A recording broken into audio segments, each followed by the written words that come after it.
People have many definitions of horror. Some are scared of monsters or slasher villains or the ocean. But every so often you'll catch yourself thinking about your own mortality or the vastness of the universe and how small you feel within it. And that kind of dread, that existential horror, is different to the others. It's not in your face, it's subtle.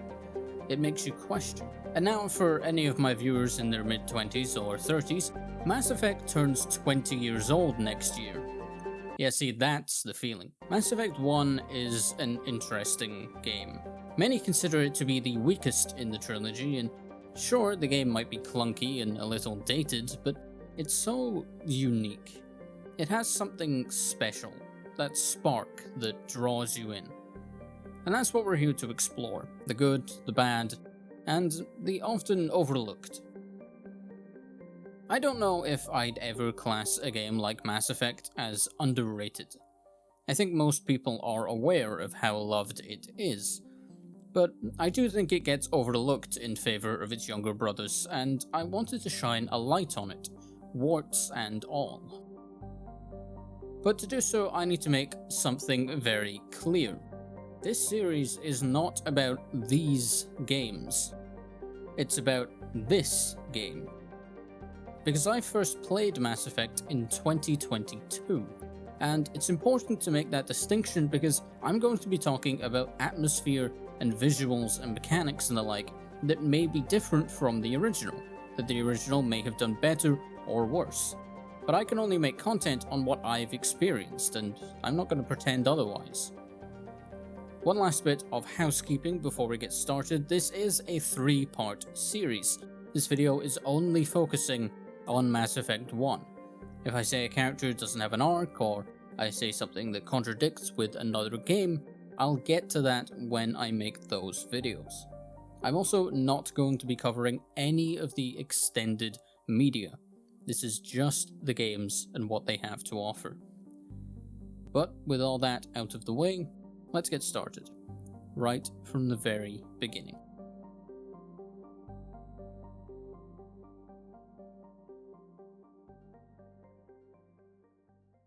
My love for Mass Effect 1, and indeed the series as a whole, started almost immediately. Right from the main menu, the music swelling in the background with that classic retro sci-fi sound effect as you press any button to continue.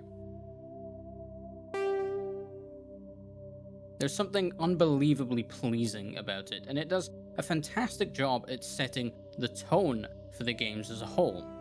Even now, when I hear music primarily focusing on synths, I think to myself, oh, that sounds like Mass Effect. And then it moves into the character creation screen, which just oozes with flair and atmosphere. Funnily enough, the worst part of the character customization menu is the character customization. I feel like no matter what I do here, I always end up with someone who just looks slightly not quite right. But this does bring up an important choice. This is where we decide on if we want a male shepherd or a female shepherd.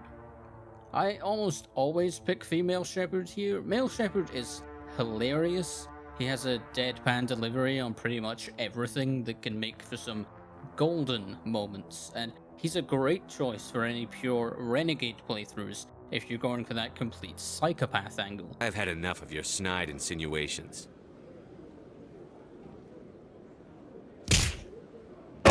But for me, the voice acting work provided by Jennifer Hale makes for a much more compelling experience. It still manages to capture that hardened veteran tone, but still being emotive when it needs to be. That's not to say Mark Meo's performance is bad, he has some standout moments, but at the end of the day it comes down to personal preference, and female shepherd is mine. It is also here that you're able to select Shepard's background. You choose your upbringing as either a spacer, colonist, or earthborn, and you choose your standout moments, whether you survived a grueling mission solo, heroically saved a colony, or have a reputation for brutal efficiency. These choices lead to some small dialogue changes and some unique side quest options later down the line, but really they're here for role-playing purposes. to really get you to connect with who your Commander Shepherd will be.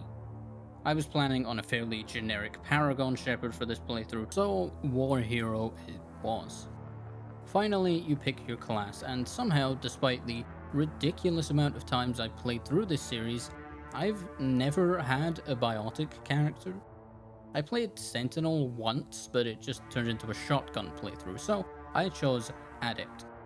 Speaking of, the section also works as a way to introduce the player to the concepts of biotics and omni-tools, both of which are common sights around the galaxy. But let's get into the game itself. The game opens with Captain Anderson and Ambassador Udina talking about Shepard's backstory and why they're the person they need right now. The exchange of course changes depending on your choices in the previous section, which is always neat to see. The game then fades into some exposition given by text, which sounds incredibly lame, but it tells the player all they need to know right now. In 2148, humans discovered a new technology that let them advance rapidly and go out into the stars. This gives you all you need to go off of. And then the music swells and the title card appears, and it's just fantastic. It once again just oozes style and a clear art direction and atmosphere. This is how you do lens flare, piercing over the horizon that split the logo. Michael Bay, eat your heart out. It's here that we get our first shot of the Normandy as Shepard walks down its halls and it approaches a mass relay to jump to another system. I really cannot praise this intro enough. It follows that golden rule of show don't tell perfectly. You get the sense that Shepard is well respected by the crew, and it demonstrates one of the most important aspects of the universe, the mass relays, wonderfully. And then the game fades too. Alliance Flight Lieutenant Jeff Moreau, or Joker, is the Normandy's pilot, and once again I have to give the game credit here for its intro. His dialogue establishes immediately that he's an excellent pilot, and that he's a bit of a smartass and likes to crack jokes. It's simple characterization, but it's solid, and it paves the way for us to dig deeper under the surface later. Because this is all we really get from Joker until after leaving the Citadel, where we get to ask him about himself. He assumes here that you've read his file and want to ask him about his disability, a very severe brittle bone disease in his legs called Wrex syndrome. And the way he responds is very telling. You want me as your pilot. I'm not good. I'm not even great. I am the best damn helmsman in the Alliance fleet. Top of my class in flight school, I earned that. All those commendations in my file, I earned every single one. Those weren't given to me as charity for my disease. He immediately gets defensive, but also talks himself up in a way that almost seems rehearsed. It's the type of response you'd expect from someone who spent their whole life having to explain themselves to people who look down on them. People who wouldn't trust someone with his disability to do the job he knows he can do. When he talks about his past at flight school, this is reinforced further. The perceptions others put onto him his whole life led to him working as hard as possible and becoming the brilliant pilot he is today. He isn't just a Gary Stu, his talent comes from the effort he put in to prove those around him who judged him for his condition wrong, and him being such a good pilot is incredibly important throughout the trilogy. What's great about all this, and what makes Joker such a good character, is that he never says any of this directly. He says things like, "They'd all got their asses kicked by the sickly kid with the creaky little legs." The subtext is all there for you to figure out his motivations, and even when he does say things directly, like talking about how he's the best pilot in the Alliance fleet, it's done so to inform that subtext further in the ways we've been talking about with him being so defensive. None of this is the most complex character writing in the world, but it's very solid. And Joker is much more of a side character in this game than the next two, so it sets a very good precedent for the other character. Most of Joker's other moments in the first game simply reinforce his initial characterization, making jokes in stressful or life-threatening situations being the main one, like after rescuing Liara on Therum. The Normandy isn't equipped to land in exploding volcanoes. They tend to fry our sensors and melt our hull. just for future reference. Or they're there to further show Shepard and Joker's friendship, like in the scenes where they hang up on the council together. But there are two scenes that stand out. The first is after the events of Virmire. After either Kaiden or Ashley's death, Joker doesn't fall back on his usual humor as a coping mechanism. He's quiet and serious. He acts with sincerity and tries to console Shepard. This, again, is great characterization that is carried forward into the other games, as we'll see when we get there. Joker might be a smartass, but he's not emotionally incompetent. And as part of an overall story, having a character like Joker acknowledge the severity of a situation really makes it hit that much harder. The second standout moment, or collection of moments, are his actions at the end of the game. Finally here he gets to show us that he really is that good of a pilot. After making a move that the rest of the crew thinks is impossible in order for you to go after Saren on Ilos. After this, he heads off to make contact with the Alliance in order to arrive at the Citadel to help fight Sovereign, and once again he demonstrates his exceptional abilities here. Joker is ultimately a very solid character. He has consistent characterization that is layered nicely. He's fairly simple without being one-dimensional, and I can't finish up this section without mentioning how fantastic Seth Green is in the role. Yeah, if you didn't know, it's that Seth Green, the Chris Griffin robot chicken guy. But he's fantastic in the role across the entire trilogy, and even just from Mass Effect 1, Joker was a contender for my favourite character in the game. Anyway, back to the story. The game is very quick to show us our first Turian character, Nihilus. Nihilus almost immediately leaves, but the reaction of the crew being one of relative normalcy is important for getting us, the player, to accept that these other species are a fundamental part of the universe. Joker also mentions that Nihilus is something called a Spectre, and this fact causes far more concern and intrigue from him and the rest of the crew than Nihilus being another species. Again, this stuff is all great world building, showing us the relationships between these two species. That's not to say there's no animosity between humans and Turians, however, as we learn from Navigator Presley. He tells us that his father fought against them in the First Contact War. But of course, due to the work the game has done so far, we know that things are more civil now. During these conversations, we also learn about the Normandy, the ship we're on, and that it's a new cutting-edge stealth frigate that was a cooperative effort between humanity and the Turians. This is why we're here in the first place, apparently, to test out the ship, though the whole crew seems to know that something isn't quite right. We then come across Corporal Jenkins and Dr. Chakwas. This conversation acts as a way to show humanity's place in the galaxy as the newest species in Council space. Their colonies like Eden Prime, the one the Normandy is headed to, are founded on the borders of something known as the Terminus systems, the systems outside of Council space. They also don't have a place on the Council or any humans in the Spectres, who we also learn a little about in this conversation. A shadow organization of elite operatives who act above the law for the Council. We also get reference to something called the Citadel. The talk with Nihilus after this reinforces many of these concepts, and then goes on to explain your true mission on Eden Prime. You're picking up a Prothean beacon, the Protheans being the ones that humanity learned about Mass Effect technology from, clearly marking this as important. It's also here we come face to face with Captain Anderson, voiced by the incredible Keith David, someone the crew has clearly demonstrated respect for so far, and all of his interactions place him clearly on your side. You're also told here about your secondary mission. Nihilus is here to evaluate you for admission into the Spectres, something else clearly marked as important by all of the dialogue so far. Now, I don't intend to dissect every single piece of dialogue going forward, but I wanted to go into detail here to show just how much this intro sequence does, and how excellent the world building is. And then you're thrown a curveball. Joker displays a distress call showing Eden Prime being attacked by a force none of these highly experienced soldiers or the unstoppable Spectre can identify.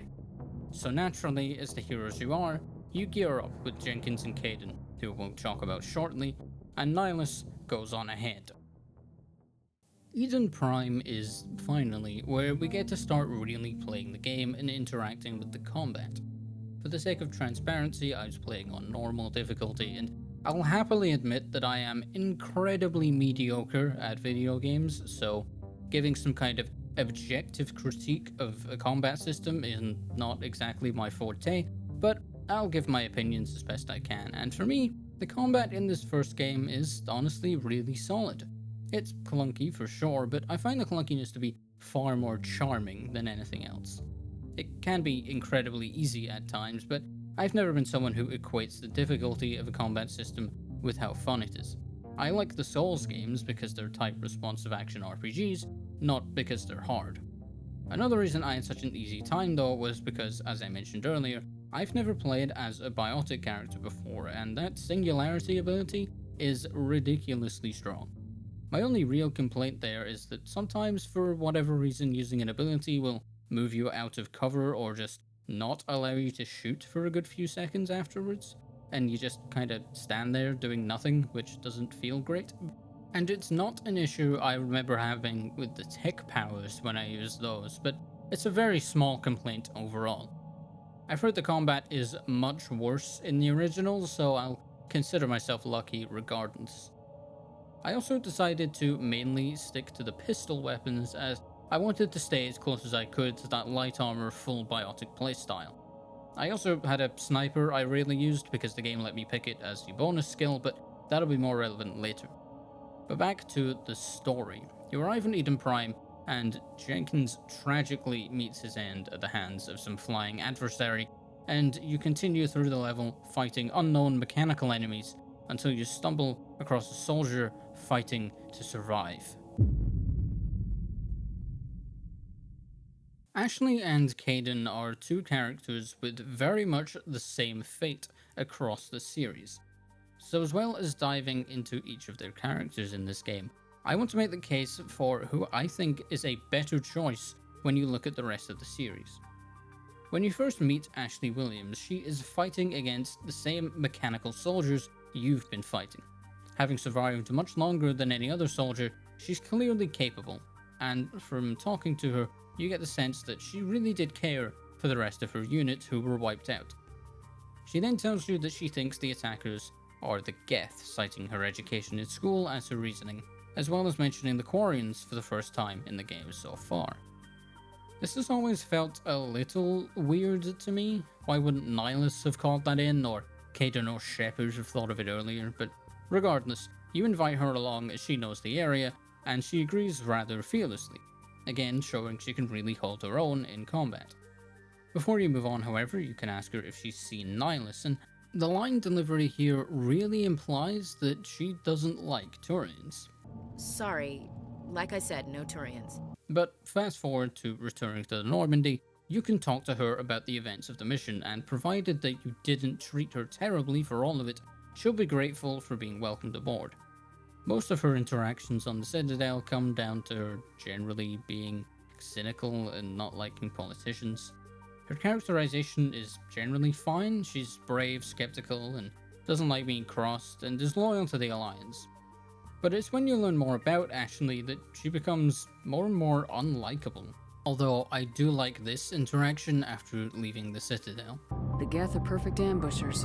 They don't move, they don't make noise, they don't even breathe. They have flashlight heads, ma'am. But this is where things start to go wrong. The next time you talk to her shows most people's biggest issue with Ashley as a character, and if you did Liara's mission first like I did, it's even worse. She's immediately suspicious of her, which is a stance that could be explored in a reasonable way, but then her next set of dialogue is making fun of her. Yeah, she's probably really bad at it. Hey, want me to ask her about her sex life? Might be illuminating. And then, assuming this was the first mission you did, she follows that up by saying she doesn't trust Wrex or Garrus either, and presumably by extension Tali, as she specifically mentions them poking around the engines. This isn't necessarily bad writing, but you're not going to make an audience like a character by having them be immediately hostile to the characters that people do like. And this attitude continues. After Noveria, she's immediately hostile towards Liara when all she does is agree with something you said. That thing just happened to be you disagreeing with something Ashley suggested. What's our next move, Commander? Head for the Mu Relay? The Mu Relay could link to dozens of systems. Unless we know exactly where Saren's going, we'd just be wasting our time.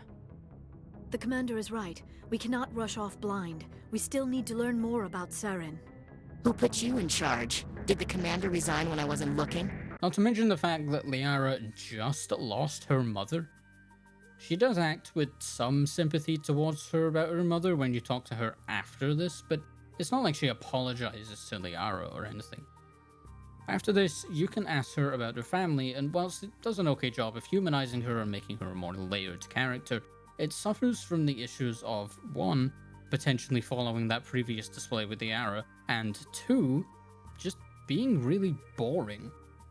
You learn that she travelled around a lot as a kid because her dad was in the military and she's close with her sisters, but it all falls a little flat in a galaxy with so much interesting culture to explore. The best part of this exchange is a story she tells about her younger sister, not her. But the biggest issue about all of this is that you haven't been given a reason to care about her. She's so unlikable and her prejudices have started to show by this stage that you're just not invested. Ashley is a character who works conceptually. She's a way to represent the views a lot of humanity holds after the First Contact War within a person you interact with to better understand the viewpoint and why people would feel that way. Unfortunately, this fails in execution because she's not someone you actually want to interact with. Her dialogue after the next mission, I think, is meant to remedy this somewhat. You learn that her grandfather was in the First Contact War and that he was the only human to ever surrender to an alien race. But all this really serves to do is show why she's as good of a soldier as she is.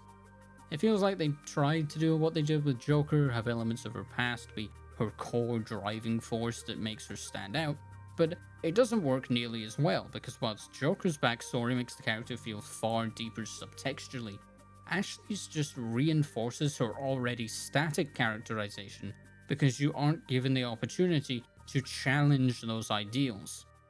You can tell her it's out of line, but it doesn't go anywhere because she just says yes, Commander, and drops it.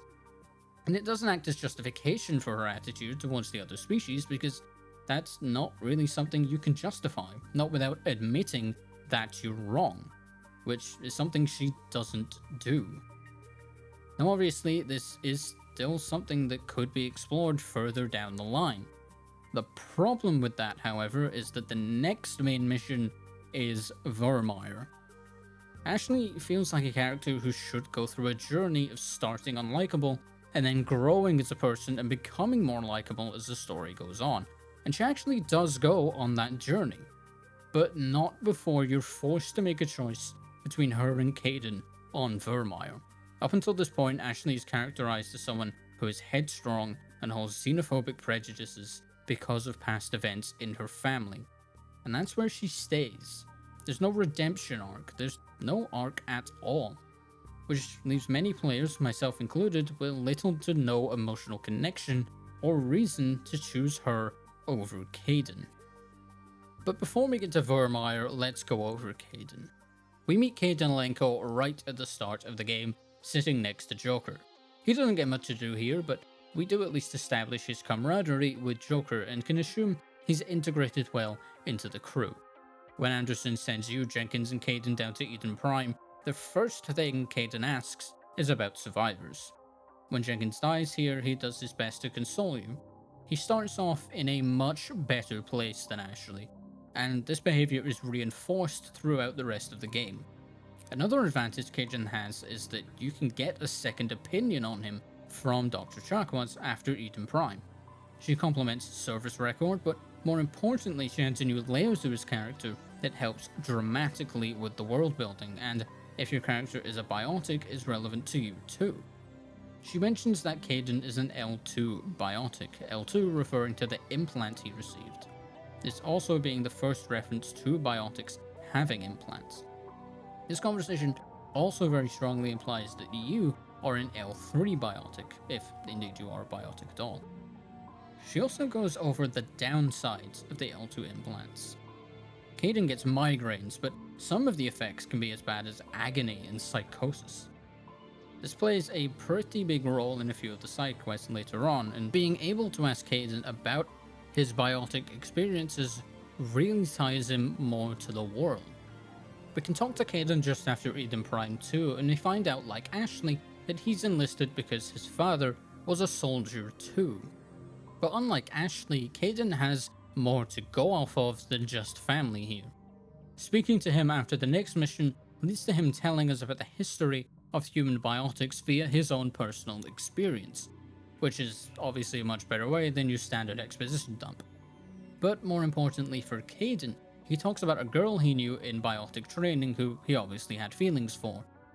Kaiden speaks like someone coming to terms with the reality of the galaxy.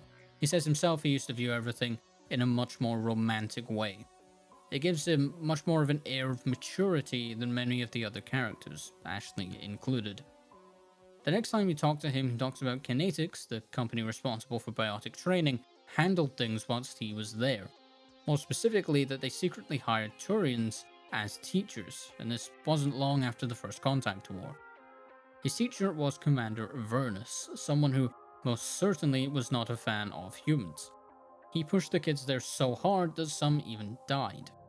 You can also ask him about the last mission here. For me, it was Noveria, and Kaiden also acts sympathetically towards Liara. Of course, the difference being, he hasn't been in any way hostile to her so far. You can also ask him about the Rachni Queen you found there, and his viewpoint says a lot about him. He essentially says the decision shouldn't have been up to them because humans weren't there during the time of the Rachni Wars. It's a thoroughly decent answer, which I think pretty much sums up Kaiden entirely. And this is shown to an even greater effect after the next main mission. Now, I haven't mentioned any of the romance mechanics yet, because I want to in large part save that for Liara's section, as she is who I romance this playthrough. But it's at this point, if you've shown interest in two people, they will confront you.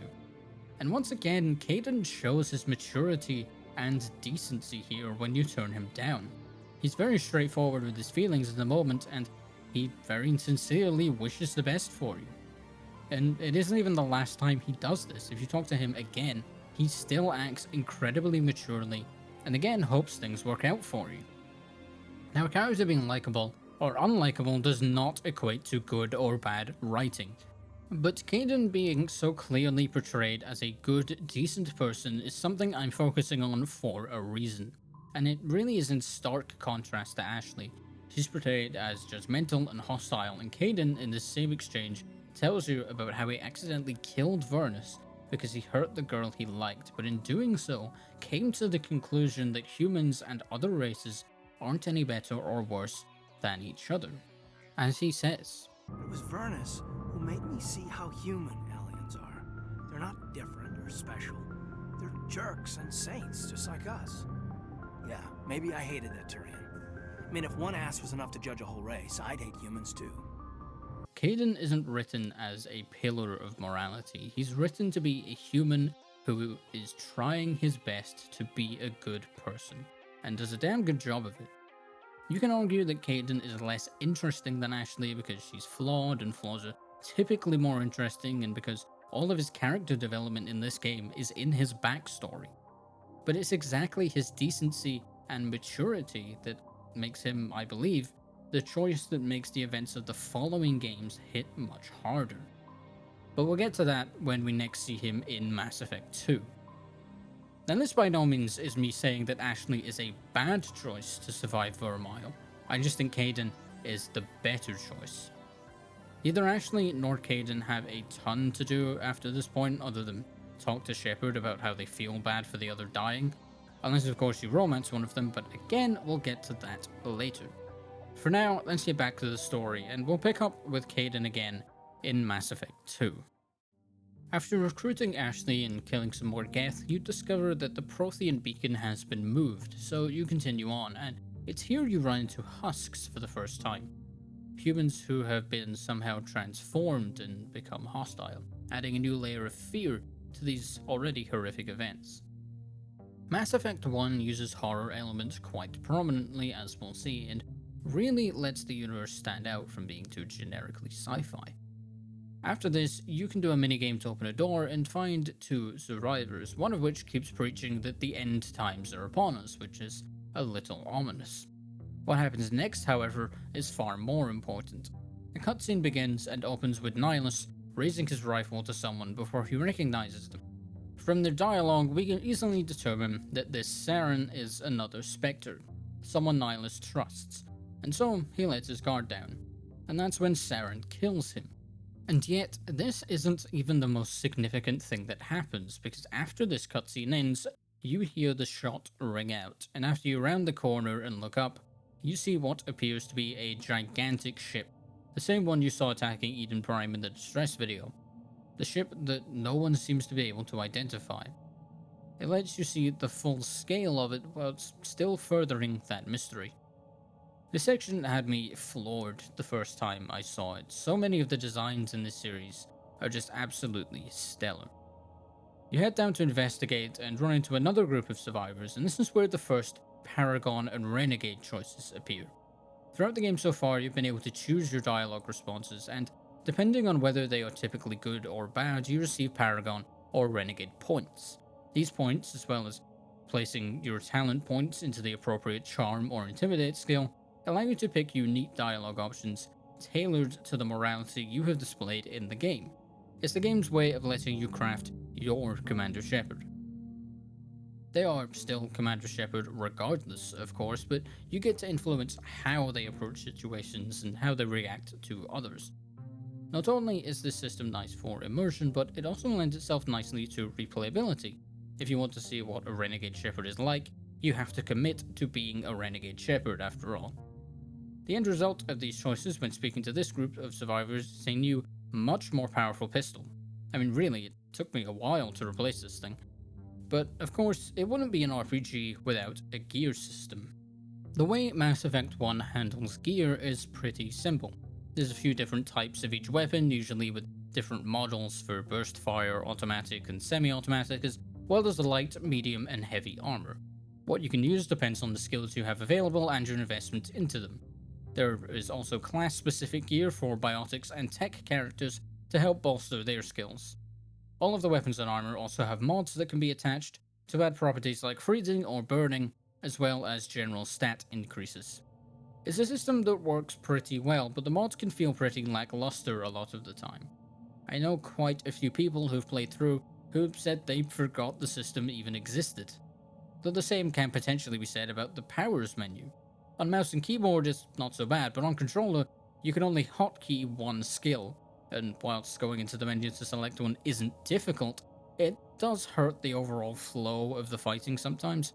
But these are just nitpicks really, especially in a game where the core is the characters rather than the combat. Anyway, you find Ilos' body and one more survivor who tells you what happened to him.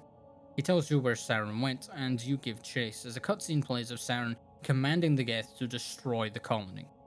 He then walks up to a device distinct enough to obviously be the Prothean beacon and starts floating like he's being possessed. You then arrive, deactivate the charges set to blow the colony up, and find the beacon minus one weird floating Turian. No idea why he didn't just take the beacon onto his ship with him if he already went to all the trouble to bring it here, but let's not worry about that. It's at this point a scene plays which I believe changes depending on whether or not you chose a male or female Shepard. Either Ashley or Kaiden, whichever the opposite sex to Shepard is, will be drawn towards the beacon, and Shepard will run towards them to push them out of the way, saving their squad mate and ensnaring them in the same position like floating as Saren. This is your first glimpse at a vision that is shown to you by the beacon. You can't really make anything out at this stage, but the game does enough audibly through its music and sound design to make you feel uneasy. The scene that follows this is the only real scene of its kind in the trilogy. It's very rare that we get a scene showing purely the antagonists, but this scene appears to be inside of Sovereign, Saren's ship, and a Reaper. Not that you know that yet or have any idea what a Reaper is. It's just a weird outlier of a scene in that way, but regardless, this is where we meet Matriarch Benezia and Bioware. We have got to have a conversation about these designs, because you really got to calm down. We'll get to it as we go through the series, but this isn't even the worst example of making characters needlessly over-sexualized. What's weird about it too is that they also have characters who are over-sexualized very purposefully to tie into their character. Benezia, on the other hand, is wearing all black because that's what bad guys wear, but apparently also decided to show as much cleavage as physically possible. And again, this would be fine if there was a reason for it, but it really feels like the designers were just having a little too much fun. But there's more examples of where this works and where it doesn't later on. Saren has a tantrum because he finds out we use the beacon, which for some reason that's never really explained, blows up when we use it. But him getting angry about it is a nice little way of keeping you invested in the story to find out why. Anyway, you wake up in the infirmary on the Normandy and talk to Captain Anderson about what happened, and he decides that you all need to go back to the Council to convince them to stop Saren from attacking any more human colonies. You also talk about your vision again, unsure of what it might mean, but again, there's a great sense of unease about the whole thing. And this is where we get to one of my favourite moments in the entire trilogy. The first reveal of the Citadel. This grand, colossal structure dwarfing the Normandy and the other ships around it. This is our first look at any of the other species' ships. We mainly see Turian military ships, as well as the Asari's Destiny Ascension. And the reaction of the characters is just as important. They're in awe of what they're seeing. The Citadel is the heart of Council space, figuratively, and you really feel the scale and importance of it here. The scene then transitions from Ambassador Udina talking to the Council, immediately showing his quick temper and less than favourable demeanour. Udina represents what we've heard and will hear as the negatives of humanity from the other races. Nothing is as important as getting humanity more political power and influence, no matter who needs to be run over in order to do it. The Citadel as a whole demonstrates bureaucracy of the galaxy. Everything here is done in service of power, be it personal or political. Every move is met with the utmost scrutiny. But nothing shows that more than Udina himself and his interactions with the Council. He's always doing what he can to maneuver himself into the best possible political position. Whenever the Council agrees with him whilst not agreeing with you, he's civil and well-mannered.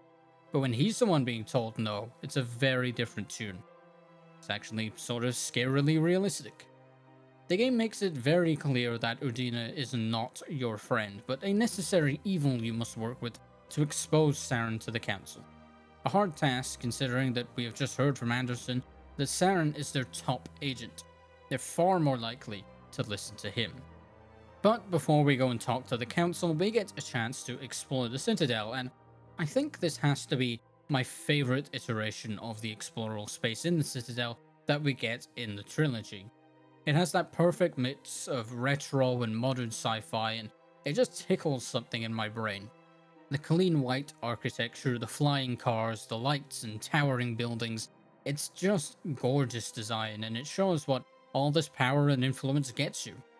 This top area is, of course, reserved for those with it, filled with lights and high-end bars and not at all suspicious statues, with all the shady deals and clubs and criminal rings hidden below the shiny surface.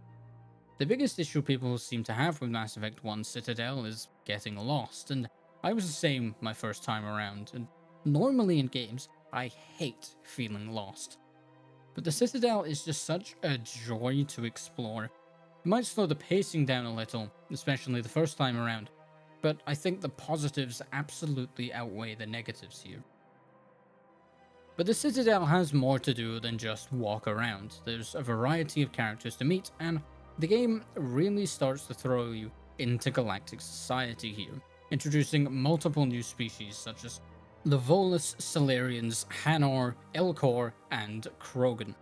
We also meet Asari for the first time here if you don't count the Benezia cutscene. Now some players faced with all this new culture may turn to the Codex, which I have yet to talk about. The reason I haven't is to demonstrate something I like about how it's handled. You never actually need to read it. There isn't a crucial plot point that you can only read about, and the world building is perfectly strong without it. But I think the Codex is incredibly important. Not only does it add more information for anyone who wants to know it, but it demonstrates that the galaxy is catalogued, that this information exists. And I mean this from a gameplay perspective, not a lore one. It's there for the player. And if you want to know everything about how certain planets orbit one another or read up on the First Contact War, you can. Everything is documented in the Codex. There are no mysteries in there. Which of course makes the mysteries you do encounter all that much more mysterious. But back to the Citadel and the races housed within it. Each race is wonderfully unique in both design and culture. This becomes obvious the moment you speak to one. For example, the Elcor. They communicate with you by first stating the nature of their reply, as their voices are incredibly monotone. This is done because with each other, the Elcor commune via pheromones rather than just speech. The first Elcor you meet is likely in the office next to Udina's, a much more cramped room that serves as the office for both the Elcor and Volus. The Volus require special pressurized suits to survive outside of their native atmosphere. We also learn that they were one of the first races in Council space on the Citadel and helped create the galactic economy as it exists today. Every race has unique traits in history that make the world the game presents feel full and alive. Mass Effect isn't afraid to throw these aliens at you, and I adore that. But I just can't wait any longer. Let's head to that hearing with the Council, because on the way to this hearing, we run into...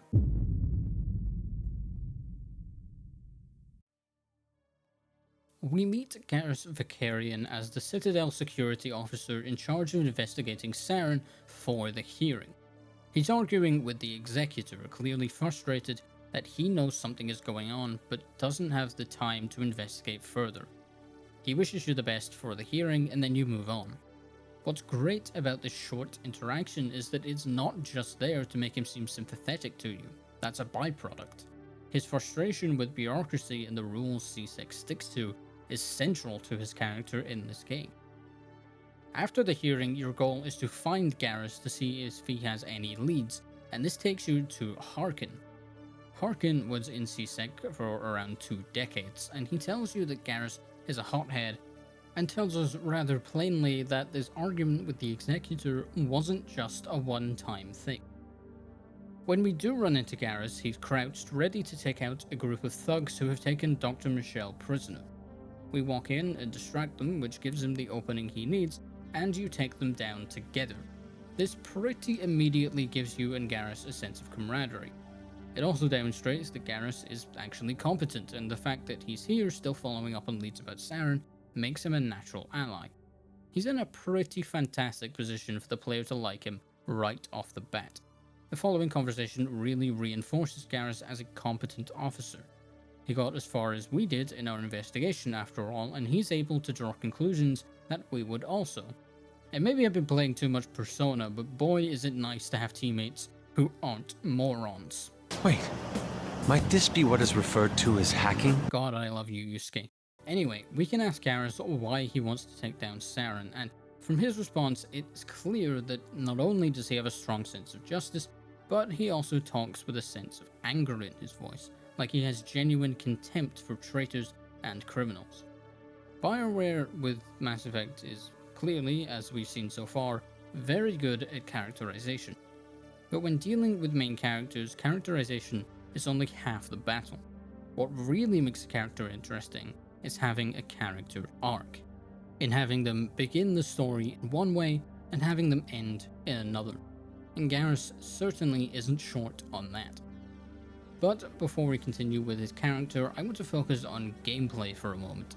Maybe this is just my bias coming through from the other games, but Garrus has to be the best squad mate. Just give him a good sniper, get that skill leveled, and he'll just start one-shotting everyone. It's fantastic. But it also shows another aspect of what makes Garrus such a memorable character, not just in this game, but across the whole trilogy. He is synonymous with his weapon. It's just great branding, if nothing else. But back to Garrus himself. Once aboard the Normandy, we can talk to him down next to the Mako, presumably calibrating the weapons. But unlike your other squad mates, what you choose to say to Garrus during your conversation has a big impact on how his story for this game concludes. Because this is Garrus' edgy, rebellious arc. He's been jaded from his time in CSEC. He wants to do his job as best he can, but he's frustrated at the rules for getting in his way. He says he wants to team up with you to have the chance to do things his way without being burdened by red tape. And you can choose to agree with him here. You can tell him that as long as he does the job, you don't care how he gets done. Or you can tell him that the job doesn't come before innocent lives. And it makes him pause. But the next conversation is a lot more telling. Here you ask him about why he joined CSEC, and he talks about his father.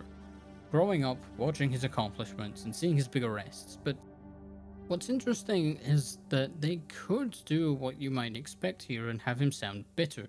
Have this whole thing be him going against his father, who just doesn't understand. But he doesn't. He obviously has his own reasons for disagreeing with his father and wanting freedom the Spectres have to bring people to justice.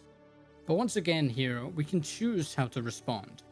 We can agree with his fight fire with fire method, or tell him that he doesn't need to be a bad guy to stop the bad guys. And again, this option gives him pause.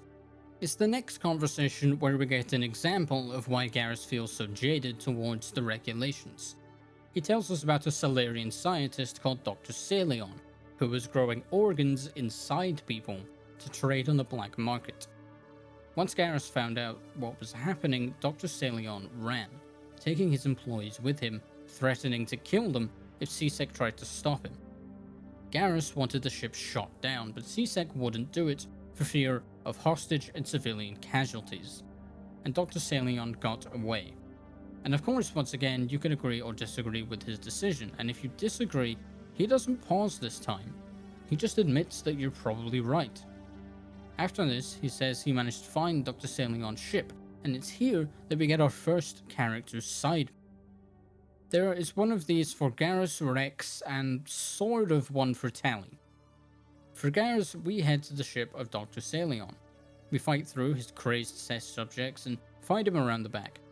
And here, we choose whether or not to allow Garrus to kill him. If you let him execute him, he thanks you and you go back to your ship. If you tell him to let him live, he resists at first, but once again admits that you're right. But then Salion tries to fight back, and so you kill him. And Garrus asks what the point was, and Shepard replies with, You can't predict how people will act, Garrus, but you can control how you'll respond. In the end, that's what really matters. Yeah. I don't think I ever met anyone like you, Commander. And finally, there's one more important conversation for Garrus in this game. Garrus thanks you for taking him with you and for your thoughts whenever you agreed or disagreed with him. And if you convinced him to spare Dr. Salion, he gets very introspective here. He admits that he wanted him dead because he'd gotten away from him, and that made it more of a personal vendetta than quest for justice. And here he makes a decision about his future. If you mostly supported his outlook on rules and regulations getting in the way, then he commits to leaving CSEC. If you do the opposite, then he goes back to them. But if you do the opposite and have him spare Salion, then he says this. If the people I'm sworn to protect can't trust me, then I don't deserve to be the one protecting them. That line shows not only his own personal growth across the game, but the impact Shepard has had on him too. It's another layer added to why Garrus is a fan favorite. But of course, it's more than just that. Yes, he has great characterization and an arc and a connection with the player, but the most important part of it all is that he's genuinely just a fun character to interact with, and to see other characters interact with. You must welcome civilization after spending such a long time in the Prothean ruins. No, cities and stations were always my mother's area of comfort. I actually enjoy the solitude of dig sites. After seeing so many Asari come through the Citadel, I assumed your people preferred large cities. I apologize. I'm surprised that you're willing to kill your own, Wrex. Aren't the Krogan just a few generations away from extinction? You don't get it. For all your talk of honor and pride, the Turians never had to test their principles in a real struggle. Anyone who fights us is either stupid or on Saren's payroll. Killing the latter is business.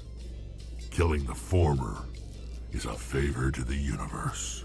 Brandon Keener's voice work brings such a charm to the character, and all of this manages to come together without Garrus being unlikable. It's a tricky balance to get right, as we've seen so far with Ashley and Kaiden. But we'll have much more to talk about with Garrus when we reach Mass Effect 2. After talking to Garrus, we arrive at the hearing part way through. The hearing does a good job of achieving its goals. It lets Saren worm free so you hate him more, lets you know that he has a history with Anderson, and leaves the player feeling conflicted about the Council. It's frustrating that they won't listen to you, but you can see their point. The evidence really isn't that substantial, especially if you're accusing someone the Council has personally chosen and relied on for years. I also love this little Phoenix Wright gotcha moment that Shepard tries, and just doesn't work at all. And this must be your protege, Commander Shepard. The one who let the beacon get destroyed. Objection! The mission to Eden Prime was top secret. The only way you could know about the beacon was if you were there.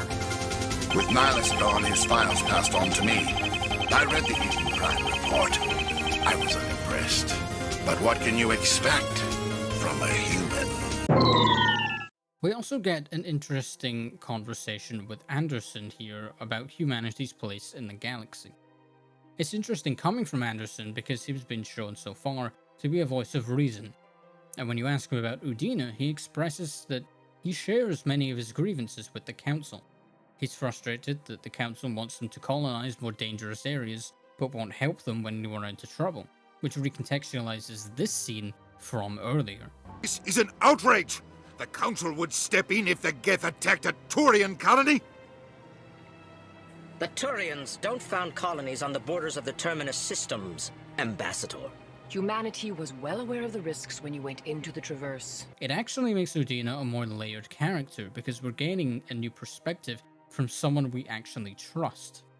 But of course, Anderson openly talks about understanding both sides, as opposed to Udina, who just seems to get angry, however understandable that is.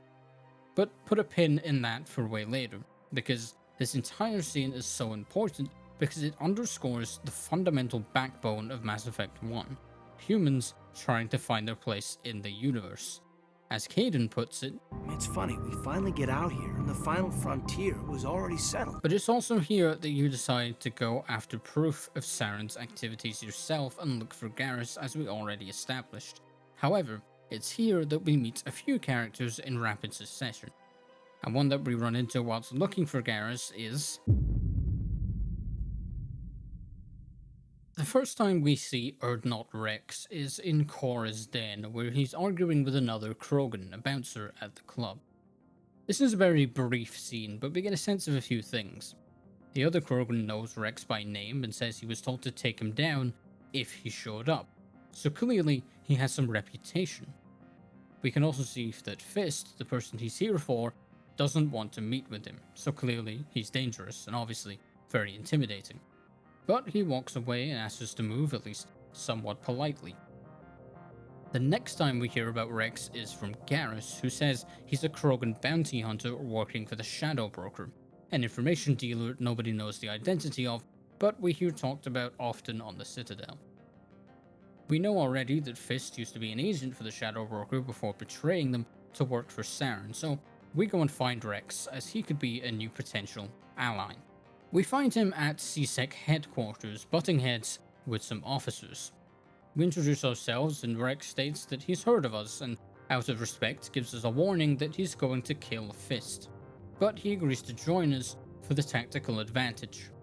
When we do find Fist, if we've brought Wrex with us, he does indeed kill him, saying that he doesn't leave a job half finished and that it was his last contract. This is a pretty small conversation, but with Wrex having no contracts left, it paves the way for him to be free to join us on the Normandy. And that's exactly where we'll find him for our next conversation with him. Wrex is interesting to talk to. He can be aloof and standoffish, but He's never outright rude without being provoked. He just has a very tough exterior. He really does give off grumpy old uncle vibes, which makes sense given that Krogan can live for centuries. But of course, one of the most important parts about this conversation is it's our first real chance to find out about genophage.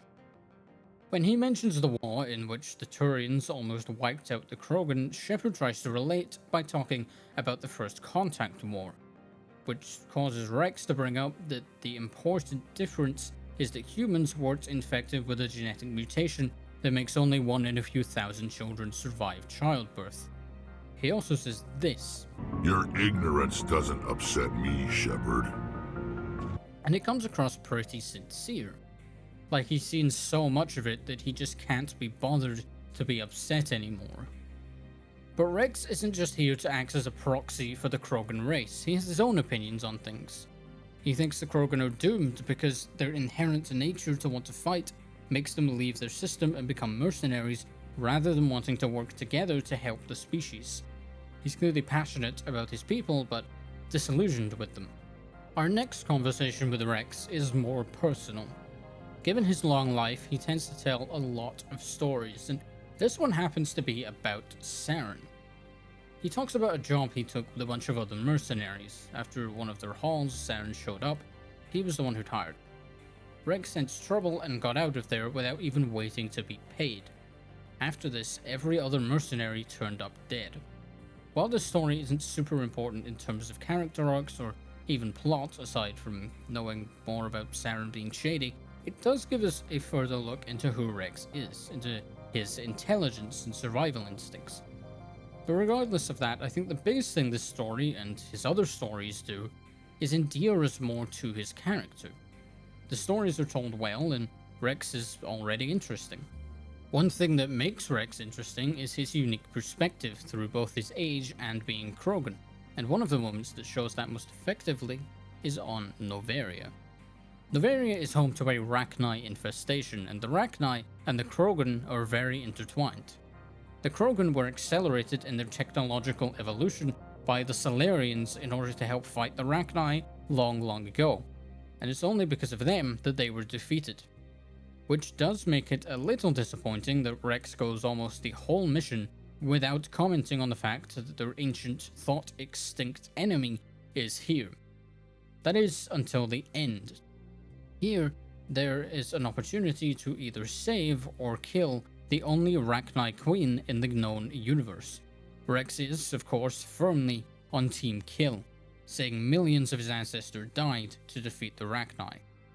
If we agree to let them live, Wrex is clearly angry, but doesn't try to stop us. That would, of course, take something more current and more important. Thank goodness that won't happen. Now, our next conversation with Wrex is another story, but this one is far more important to his character. This story finally gives us the real source of his simultaneous passion and animosity towards his own people. He tried to help them. After the war with the Turians, Wrex tried to convince the Krogan tribes to stop fighting and focus on breeding, and he was starting to get the tribes to listen to him. But a warlord survivor from the war wanted the Krogan to be what they had been during his lifetime, warriors. He just wanted them to fight. This warlord also happened to be Wrex's father. They met to talk on sacred ground, but Wrex was betrayed. He escaped, killing his father as he left, and he's been out in the galaxy ever since. He tried to help the Krogan, and he failed. He has such passion for his people, but in doing so, he was betrayed by his own father and became exactly what he tried to prevent, along with all the other Krogan. He's this mix of shame and anger and disappointment and resignation. But Wrex still has some positive ties to his family. Before he left, he swore to his grandfather that he'd recover his family's battle armor, and we can help him do just that.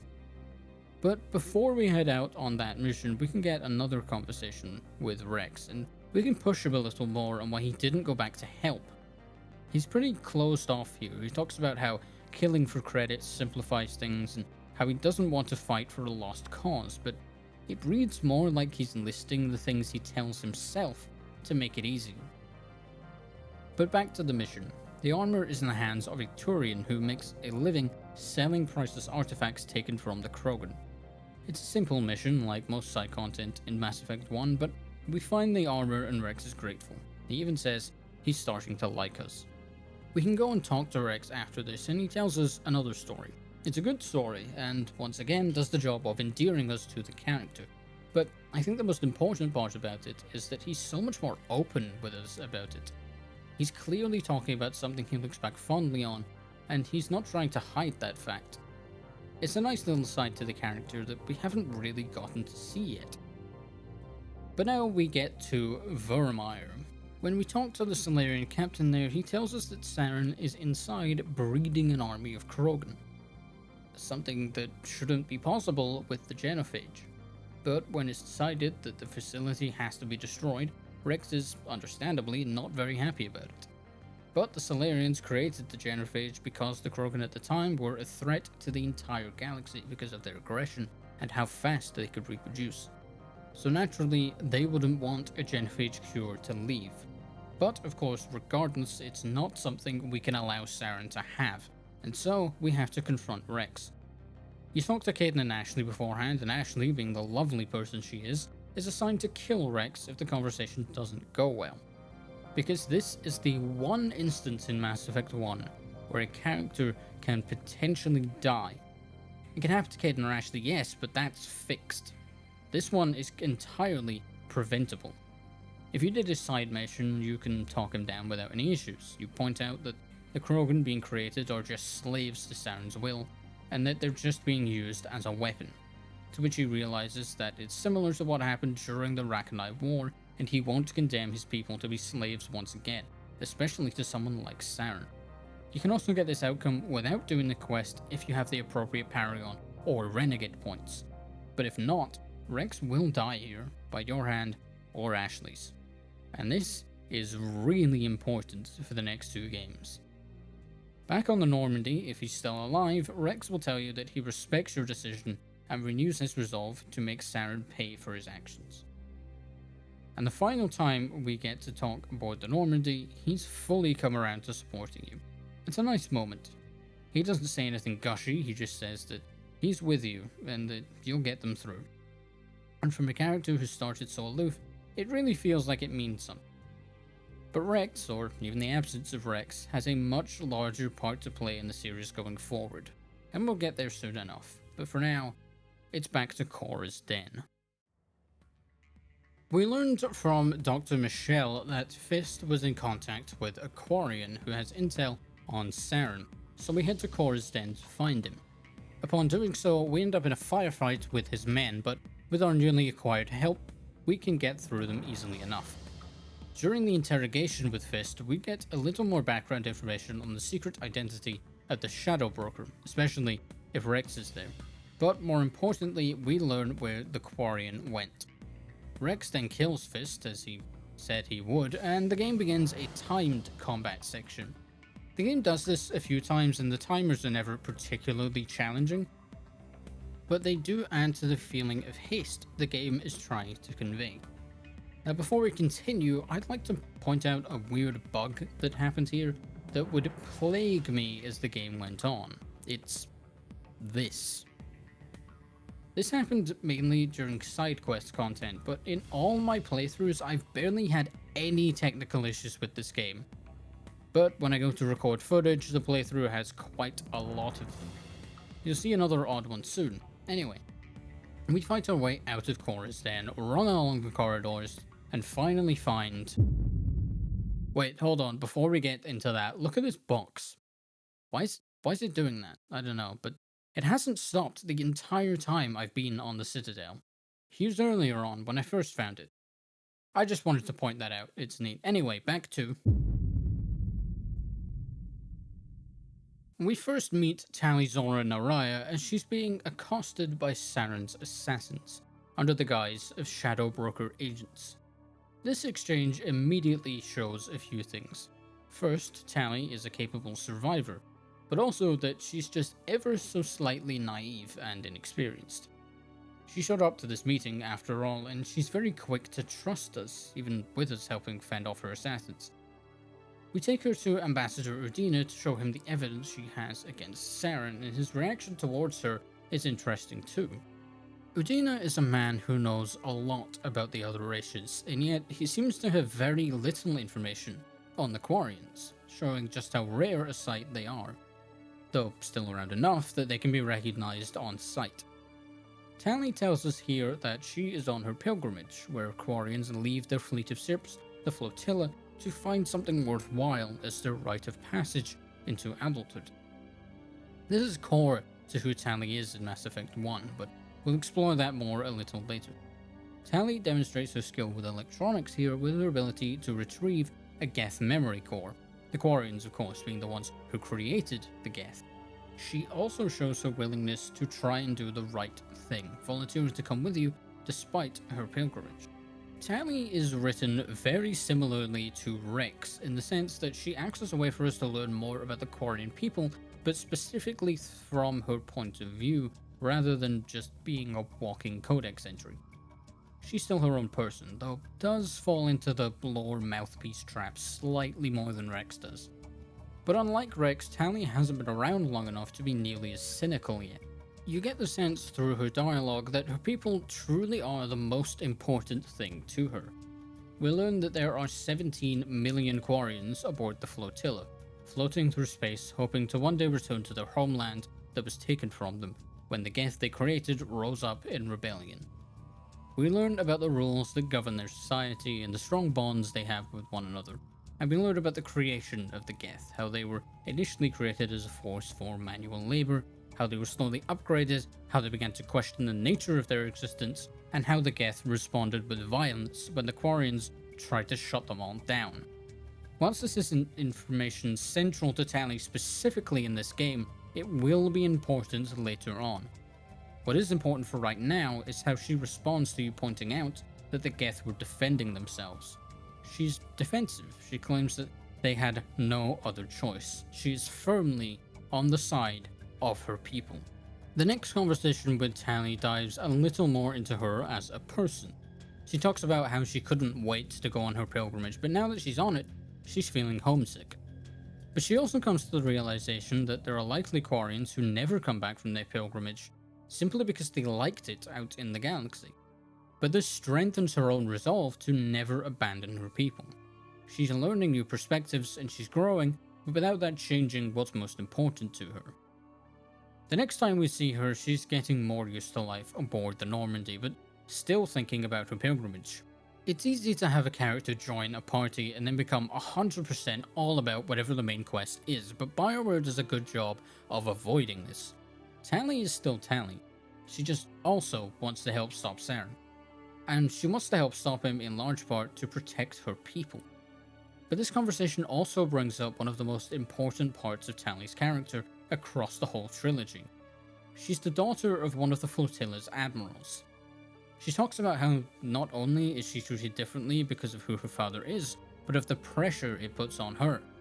She also talks about how he pushed her as a child to always strive for excellence. She had a father that demanded a lot, but wasn't really around. It's only natural that she'd have an unfulfilled need to live up to him. It recontextualizes not only her drive, but her commitment to her people. It also puts a great deal of importance on her pilgrimage and what she brings back. And this is reinforced further by her next conversation. It's a very short exchange, but she talks about going back to the fleet and being able to tell them that she was part of something important. She lives in a society that, especially in this stage of her life, with the reputation she has, expects her to prove herself. So that's what she tries to do, and it's what she'll continue to do as the trilogy progresses. Now remember back in the Garrus section where I said there was sort of a side mission for Tali? Well, there is, but the game doesn't tell you you're doing it. You get a message from Admiral Hackett asking you to take down a Geth base on a few different planets, as it seems like they might be gearing up for an invasion. At the end of this mission, you download some encrypted Geth files that seem to have information on their evolution. The next time you talk to Tali, she'll ask you for them. This is the exact kind of thing she told you she needed for her pilgrimage. You get to make the choice here on whether or not to give it to her, but she'll stay to help you stop Saren regardless. She just won't really talk to you if you choose not to hand it over. There isn't really as big of a payoff to this as with Garrus' mission or Wrex's, but considering this is something you can so easily miss, it's kinda nice that it lets you actually help Tali with her pilgrimage at all, rather than let that plot thread go unfinished.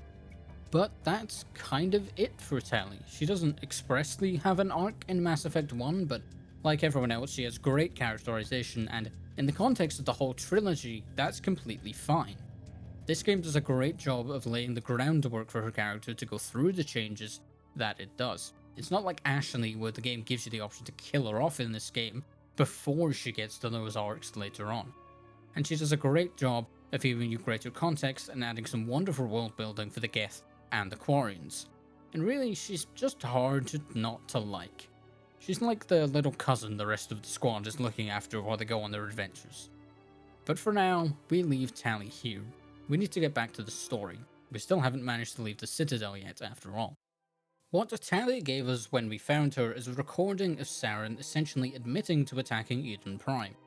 In this recording, he's talking to the same Asari woman we saw during the cutscene, where Saren has a tantrum. This recording being played to the council when we arrive, and the Asari councilor names her as Matriarch Benezia.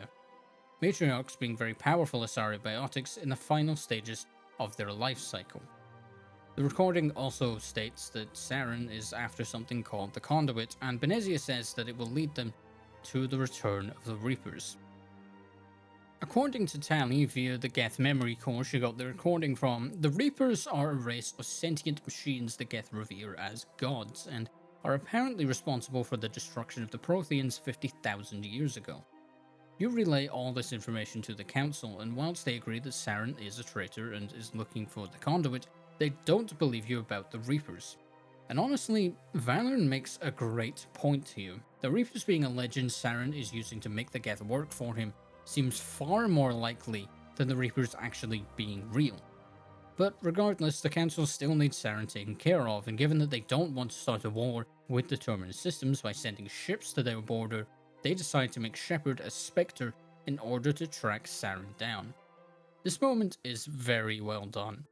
By this point, you've heard enough about what a big deal being the first human Spectre would be, and enough about how everyone views them as the best of the best, that when it happens, the councillors make their speeches and the music swells and it makes your hair stand on end. It's just fantastic build up and payoff. It's also wonderful thematically. So much of the setup for Mass Effect 1 is about humanity trying to find its way in the galaxy, and you actually get to make a pretty substantial difference there, despite that not being part of the main story itself. Intertwining the story into the world building like that is something these games do a lot, but there's something about this moment that sticks out to me as such a brilliant example of it. But before we get to our final moments aboard the Citadel, I have to mention some of the side content available here. Remember how I said the Citadel is sort of confusing the first time you play the game? Well, nothing embodies that more than the Keeper scanning quest. This mission requires you to explore the whole of the Citadel and scan 20 of the mysterious custodians of it, the Keepers. The Keepers were aboard the Citadel when it was first found. No one knows exactly what they do or what they even are, but they seem harmless and they keep the place running, so people just accept them and move on, which is more or less what the player does too, aside from in this mission.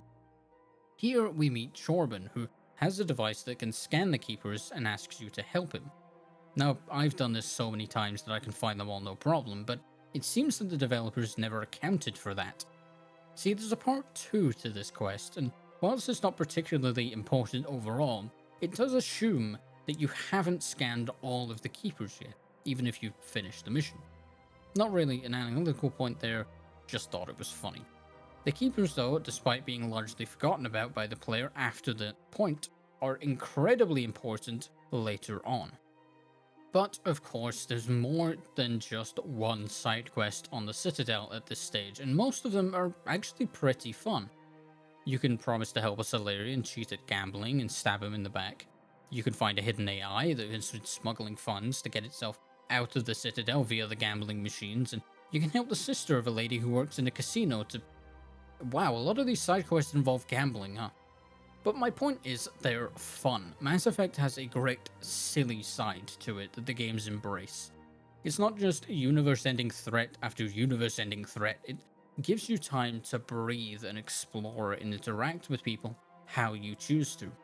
You can tell this is the same studio that made KOTOR, obvious similar systems like companions aside. It's still very much an RPG, probably the most RPG-like of the whole trilogy.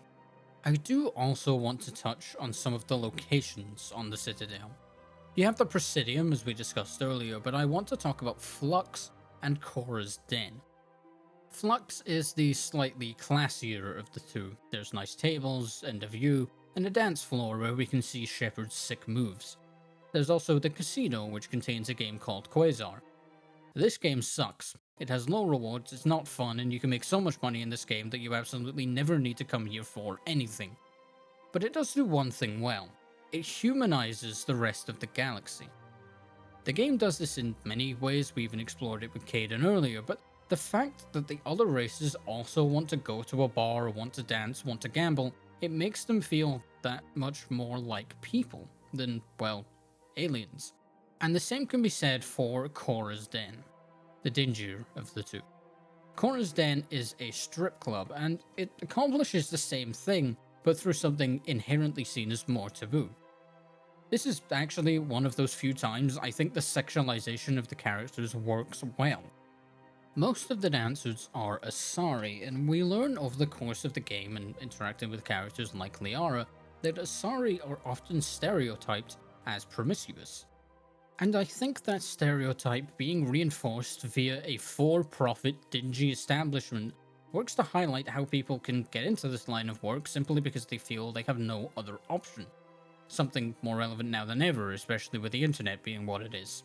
Not to generalize, of course, but this is something that happens fairly often, especially in a society that is constantly trying to sell anything there's a demand for.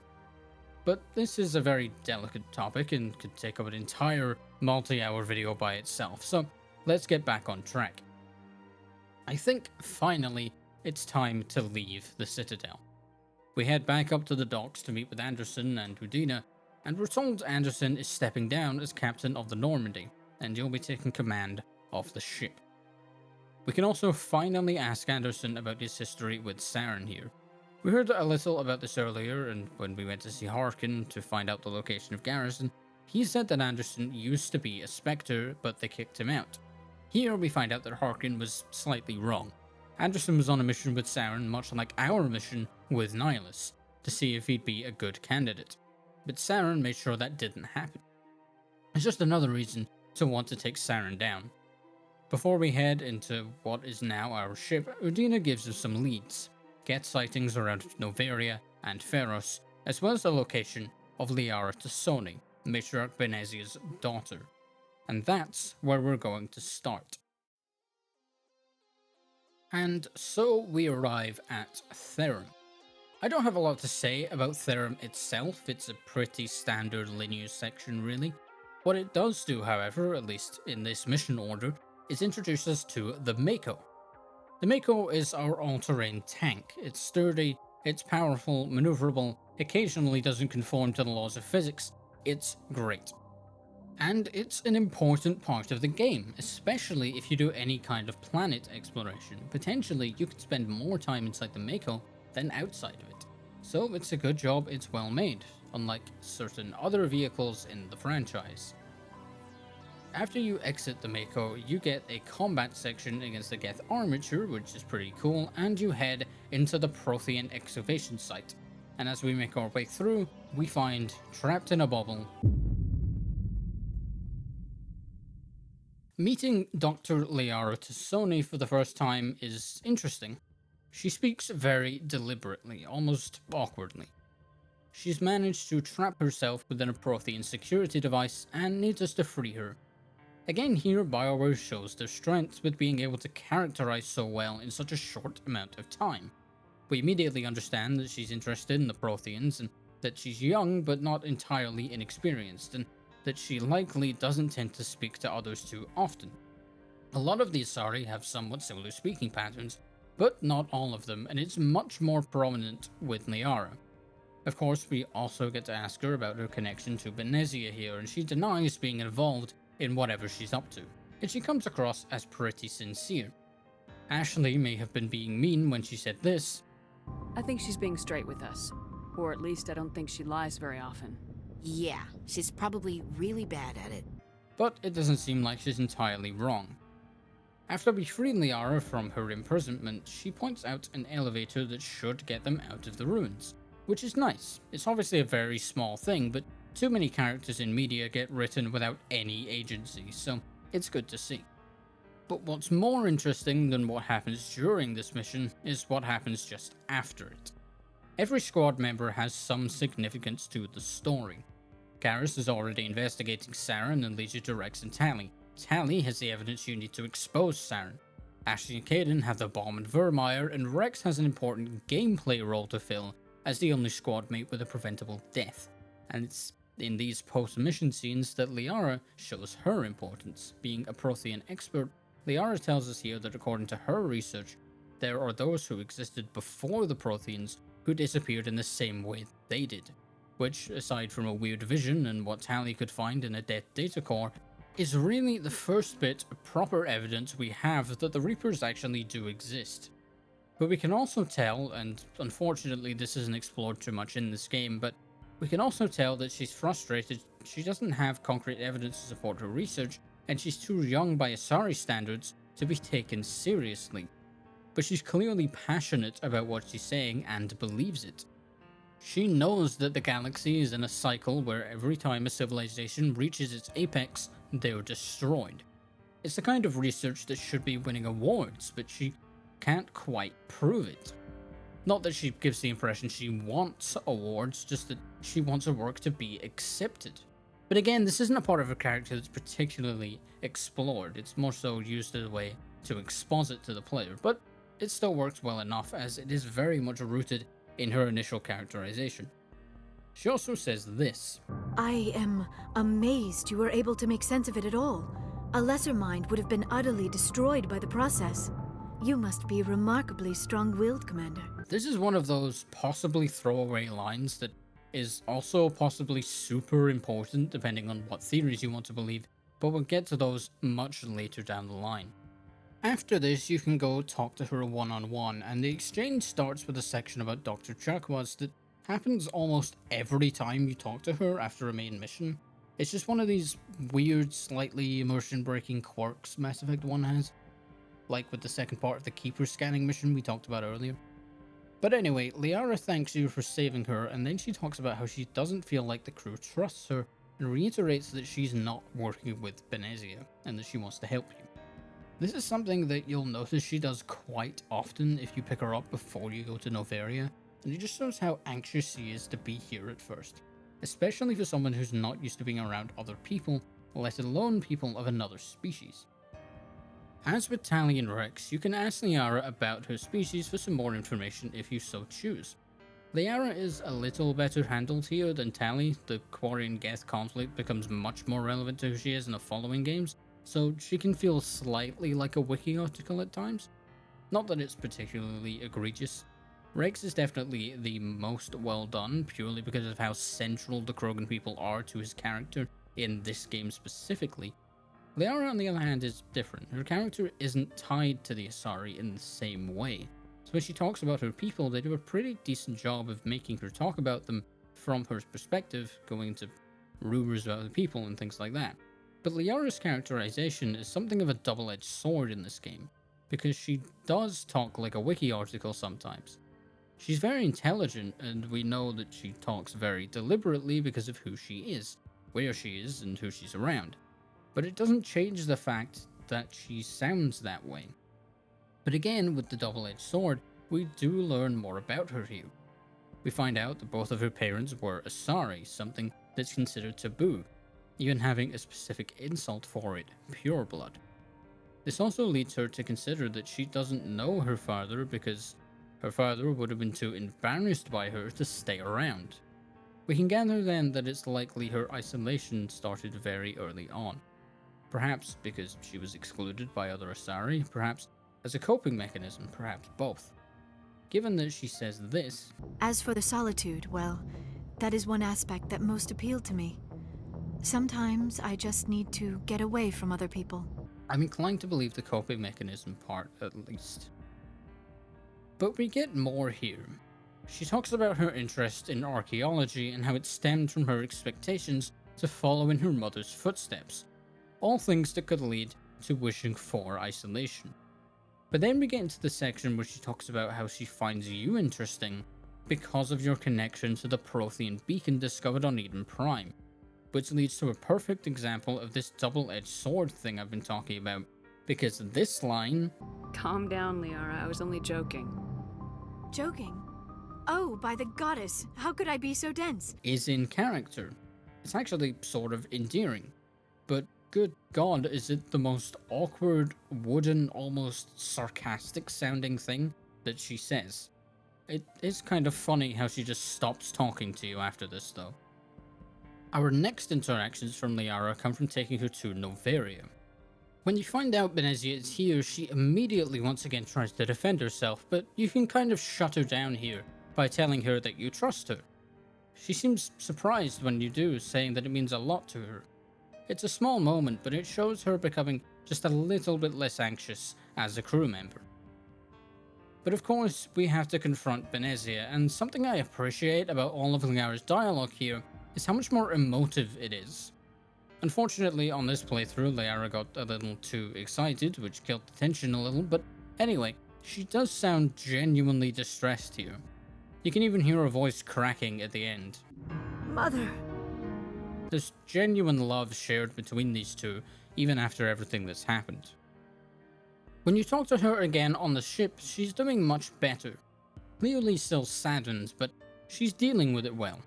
When you attempt to comfort her, she's thankful, but she really doesn't seem like she needs it. It's not that she's heartless, but from what we've seen, it's very unlike Liara at this stage to open up emotionally outside of high-intensity situations like being on Noveria, so this all holds up well with her characterization. The conversation following this is an interesting one. Liara apologizes for what she said at the end of the previous conversation, and it leads to a discussion on humanity. She talks about how from observing the crew, she sees how determined humans can be and says it's intimidating. This leads further into a discussion on how the rest of the galaxy views humanity. It's just another instance of the theming of humanity trying to find its place in the galaxy, and Liara takes this further by saying that people like Shepard need to be the ones to put humanity in a better light, further tying you directly to the universe. Part of her saying this comes from her looking into your history, whichever one you chose when you started the game. She's intrigued by you, seemingly drawn to you. But given what she said last time, you can call her out on only being interested in you because of the Prothean beacon on Eden Prime. She confirms that she's interested in you as a person, and here's where we're going to get into Mass Effect 1's romance system, because it's not brilliant. It's by no means awful, but for a game that's so praised for its characters, the romance sections are really sort of flat. A character expresses interest in you, you say yes or no, they continue, you say yes or no once or twice more, and that's about it. There's not really a whole lot in the way of build-up. It just kind of happens. Also, I need to just point out this option. The dialogue from selecting this option is perfectly fine, but the "you're female" text really makes it seem like Shepard is about to break out into some kind of homophobic monologue. Luckily, she doesn't, so it's fine. Honestly, if it wasn't labeled that way, I'd say it's actually a pretty neat addition for anyone who picks female Shepard. But anyway, the romance system is weird in lots of ways. Even Liara says things seem like they're moving unrealistically quickly for two people who really don't have that much in common. But the game just brushes it off by having Shepard give a "the heart wants what it wants" line, which is fine. Liara's romance does come the most out of nowhere, but it doesn't really make up for every romance option feeling just a little bit forced. Some things I do like, however. I like that Kaiden and Ashley being romanceable are dependent on whether or not you picked male or female shepherd.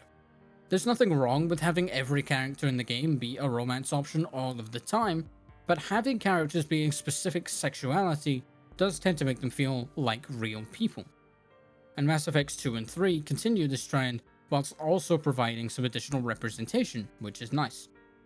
I also like how if you go down the route of romancing multiple characters, there isn't just the easy option of having a dialogue option with one of them that cements them as your choice, and then the other just stays neutral. You get confronted and have to choose, and it can be brought up in conversations afterward. It's a nice touch. And honestly, as flawed as of a system as it is, I still feel like the game benefits from it, and it certainly benefits the next two. Although, interestingly, it does almost seem like Liara is the intended romance option for Shepard, but we'll explore that much more in the other games. But back on the Normandy, after the events of Feros, Liara helps us to understand the vision more clearly by joining her consciousness to ours, another skill of the Asari. But with her understanding of the Prothean, she's able to make more sense out of it than us. Now, depending on the order you do these missions, this can make Liara's quick infatuation with Shepard seem a little more realistic. They did just share a consciousness after all, but going Therum, Noveria, Feros makes it so this happens after her initial infatuation, so that doesn't really work. But regardless, Liara does tell us that the vision is incomplete and that we need a second beacon. She also helps later, once we have the full vision, and tells us about Ilos. All these things help to cement Liara as a crucial part of the story. Going further with Liara's romance past this point is interesting though. She tells you about how much importance is placed on partners within Asari culture due to how their unions work.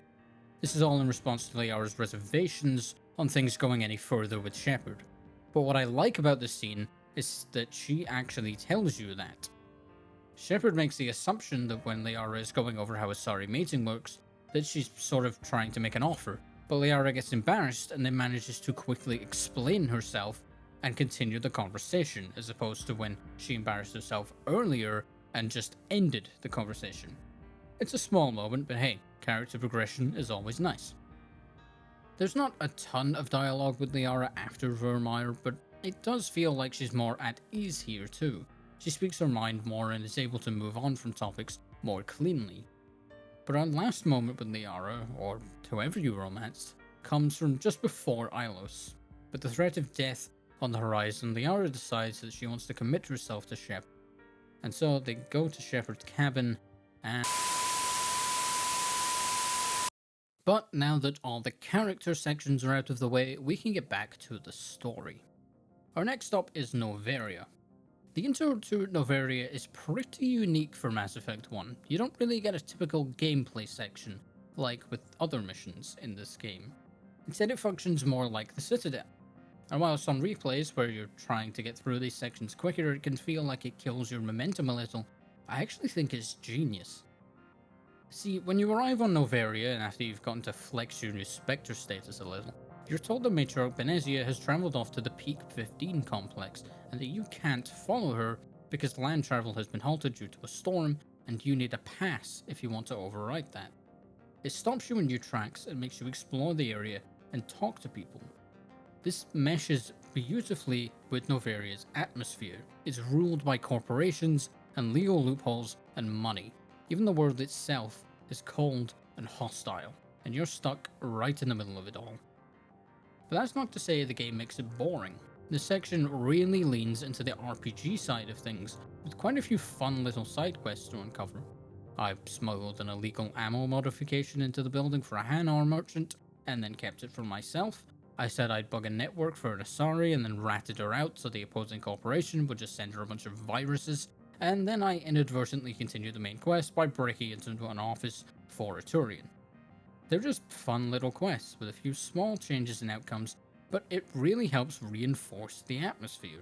People lie and cheat and stab each other in the back to get what they want, and you can too, and it's all just good fun.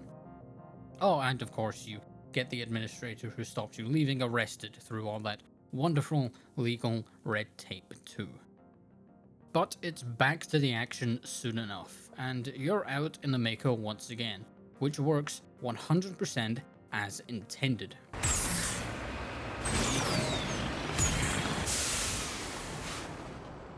But regardless of the Mako's desire to teleport me into cliffs, we make it to the Peak 15 facility, and the atmosphere here changes. At first we're just fighting the same Geth as usual, but we get the sense that something isn't quite right. Why are the turrets facing the wrong way? They want to keep their people in as much as they want others out. And then the Rachni appear, climbing out of floor panels and bursting through chests, reminiscent of H.R. Geiger's Alien. Because Mass Effect 1 isn't a sci-fi RPG. It's a sci-fi horror RPG. And weirdly, having the creatures that remind me of the thing that haunted my nightmares as a child is probably the worst example of this, because it's usually more subtle than scary murder creatures. But I also think having such an overt example early on into the game does help you to be on the lookout for it later, and we will most certainly get to that when those moments arrive. And that's not to say there haven't already been examples. You already have the existential questions raised by AI and the galaxy's cycles of extinction, and even some body horror with the husks, but the Rachni put themselves front and center as a horror aspect, which lets the player really clue into it. But once we've fought through all the scary aliens, we finally get to Matriarch Benezia. And this is one of the few boss fights in the game, and honestly probably the best one. The Thorian barely counts. I beat Virmire Saren in about 3 seconds, and transformed Sovereign Saren is annoying and jumps around too much. But we're getting off topic.